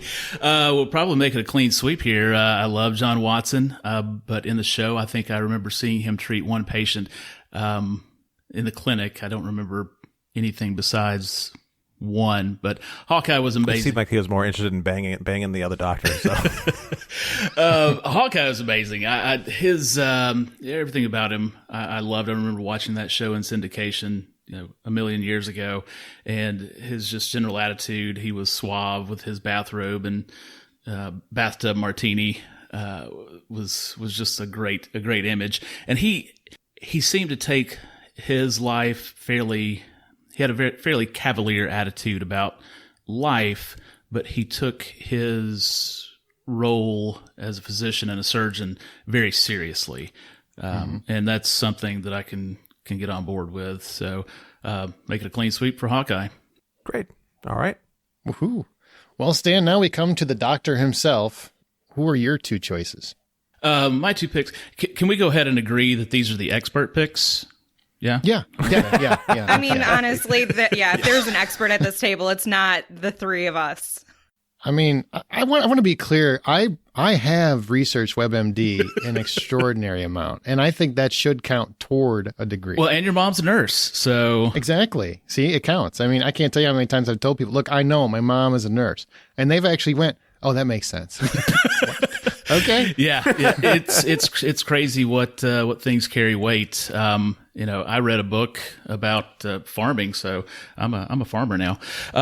Hey, congratulations. Yeah, thanks. So I didn't come from a medical family. I didn't have any doctors or nurses in my family. And somehow, like, becoming a doctor was one of those things that I thought was a good path for me, even when I was a kid. And I bring this up just to say that I think some of my early influences were probably TV doctors. And I've realized over the years that a couple of these have had a bit more of a profound impact than I'd care to admit. When I started looking at it for the podcast, That scares me, knowing one of your picks. Same. Oh, no. These are these. Like, what is the level of influence from these? How much are we talking? These are the two top docs, and I'll explain why. But thanks for indulging me, because these are fairly personal choices. And my first choice is Dr. Mark Green from ER. It's up under the nail. She won't even let me near it. Can I look? I don't want a shot. No shots. I promise. Let's play a game. Close your eyes, okay? Okay. What do you see? The sky. What's up there? Orion's belt. Orion's?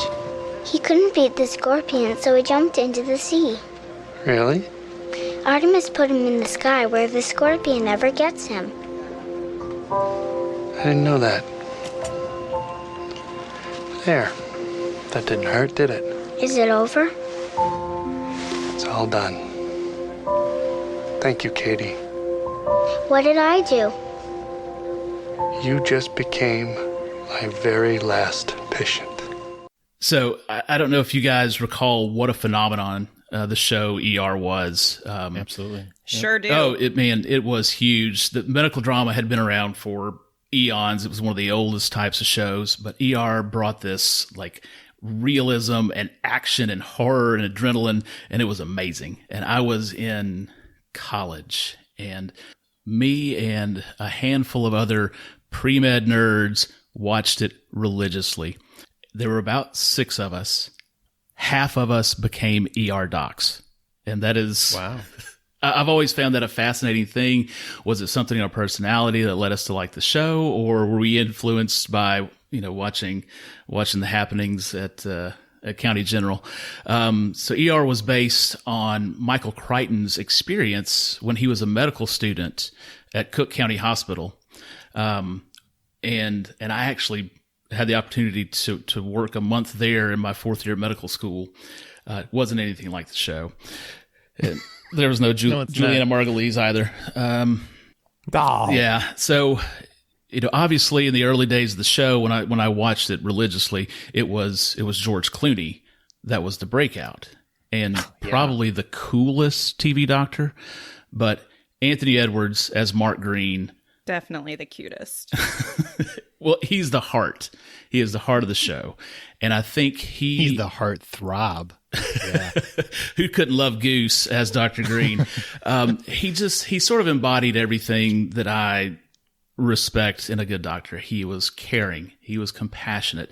The way he carried himself with quiet confidence, humility. He was a good leader in the department. He made difficult decisions even when it didn't benefit him.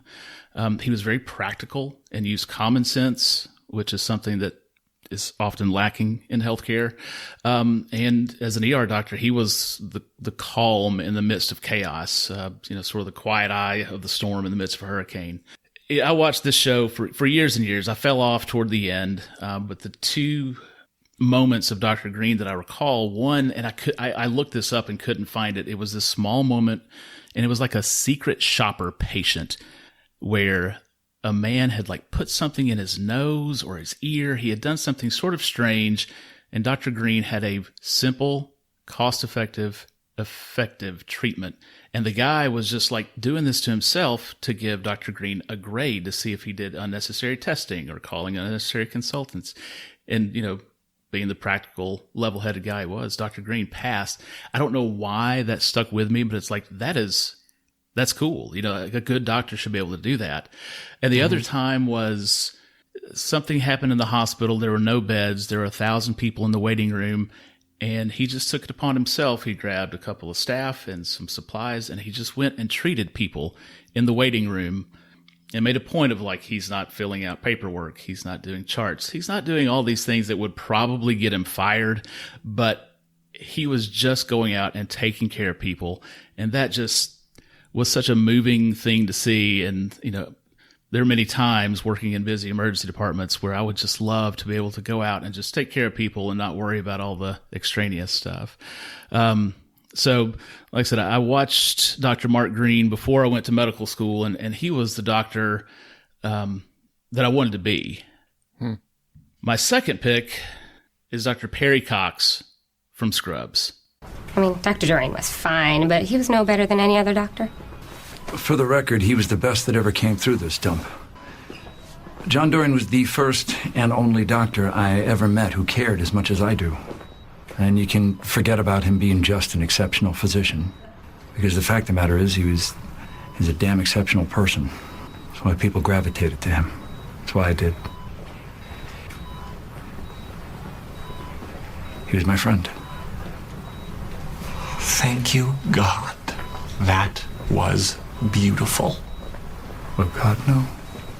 So again, this was a pretty personal time when I watched this show. It had been on for years by the time I was in residency, and it was the first time that I had cable. So I was able to watch and DVR old episodes on TBS. And I started watching it, and I found that Scrubs was eerily similar to what I was experiencing. I mean, I was in the same shoes as JD and Turk, and I really did relate to those guys, but I wasn't as neurotic as JD, and I wasn't as cool as Turk, but it was Dr. Cox that inspired me. Where Dr. Green was the doctor that I wanted to be, Dr. Cox is probably a little closer to what I've become. And I don't think this is a bad thing. So Dr. Perry Cox, he was the chief attending at Sacred Heart Hospital. He's played by John McGinley. I actually reached out to a couple of friends and colleagues and told them that I was doing this podcast. I was pretty excited. And Dr. Cox was on all of their lists. So 3 out of 4 doctors polled also voted for Perry Cox. Wow, really? What about that research and We data? gotta take a pause for that. That was well played. Well played. One of my friends described him as having a lot of edge with a soft, gooey center. And I think that pretty much sums up Dr. Cox. He was cynical, abrasive. He was abusive. He was fairly narcissistic. But beneath what ended up being a very self-manufactured hard shell, he actually embodied all of the same things as Mark Green. He was intelligent, he was compassionate, caring, he was a leader, and he was practical. And he did all this with some of the best one-liners and rapid-fire rants, in my opinion, in television history. Some of his spiels that he would go off on, apparently McGinley was given the lines either the night before or the day of, and still, came up with this magical character. And his whistle. Everybody, I want to be able to whistle like that in the department, but I think I would just get laughed at. So, throughout the show, he started to lower his defenses a little bit. He became a little more vulnerable. He had a crisis of confidence in the later seasons, and he became a little more human and happier by the end. His most memorable scene was one not where he was going off on JD or treating patients, but when he was teaching, and he was allowing the residents to come up with a difficult diagnosis and treatment on their own, and he's sort of sitting in the background, quietly rooting them on. And having taught medical students and residents and helped train the next generation, occasionally I've had the chance to do some teaching, and it's hard to step back and let somebody come up with things on their own when you know the answer. And that was, that was the thing that stood out for Dr. Cox. He was a good teacher. So ultimately, I think I would have gladly subjected myself to his abuse in order to learn from Dr. Perry Cox. So that's my spiel. Amanda, who's your pick? Well, initially, when I was thinking about these two, before you gave your overview and really tried to emphasize which one you think should go on based on your poll, I was going to go with Mark Green because I really, really liked ER. I feel like it changed the way medical dramas were done and how, I feel it really set the stage for them to become something that was just normal. Like it became its own genre after that. And I really liked his character because he held strong and didn't let his friendships dissuade what he felt needed to be done at work. He was able to create a line, if you will, even though he knew it would impact his relationships with his friends. But after you described Perry Cox in the way that you did, because I just always saw him as kind of a goofy doctor, I didn't really think about, and that's the way that he's really coming across in the show. But when you think about how fun he is on top of being a genuinely good doctor with a lot of humor, like that's probably the type of person I'd want to be around rather than somebody who's just sitting there. So I'm going to go with Dr. Cox from Scrubs. All right. Aaron. I love your spiel. And like most people, I'm going to ignore doctor's advice. And I'm going to go with Mark Green. And the reason for that, it's honestly, it's very personal. I've seen Scrubs many times. I have a friend, Troy, friend of the show, who I constantly, because he swears I need to watch Scrubs every day of every minute, but it's just, I like it, fine, but I don't love it. ER is a show that, like I said, my mom's a nurse, and there weren't many medical shows she would watch with me because for the same reasons as you, Stan. It's like you watch it and it's hard to take it seriously because so often it's just TV, and the other one was what? Quincy. She loved Quincy for whatever reason. She just loved Quincy. So we'd watch that all the time. But ER, she was okay with. She really, and that part of it was George Clooney. That's fair. I don't know who wasn't in love with him, myself included, at that time. Same here. Yeah, right? At that time. Did that Caesar cut for a while. Just like trying to be that cool. It never worked for me, ever. Not once. He's like 60 and everybody still likes him. Yeah. It's because he's handsome. Yes, and rich. he is. Well, but Mark Green was always the one that I respected and looked up to and wanted as a doctor. I remember actually wanting him as a doctor which at first it was weird because I'm like, that's Goose. That's Goose. Goose died. Goose can't be a doctor.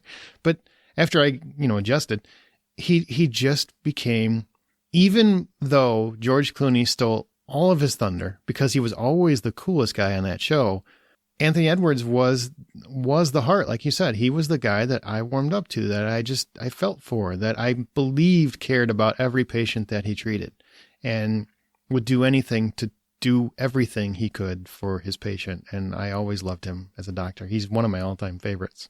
So definitely Mark Green for me. All right, John. Well, this one's a super easy choice for me. I actually just finished a rewatch of Scrubs a couple of weeks ago, and I'm going to have to go Perry Cox, because Perry Cox is, if I were sick and in an emergency room someplace, I would want Perry Cox taking care of me, because he's the kind of doctor who would come up, yell at you for all the stupid shit you just did, tell you how he's going to fix you, and then hope to God that you're going to listen to some of the words that he threw at you so that you get, not have to show back up in the hospital again.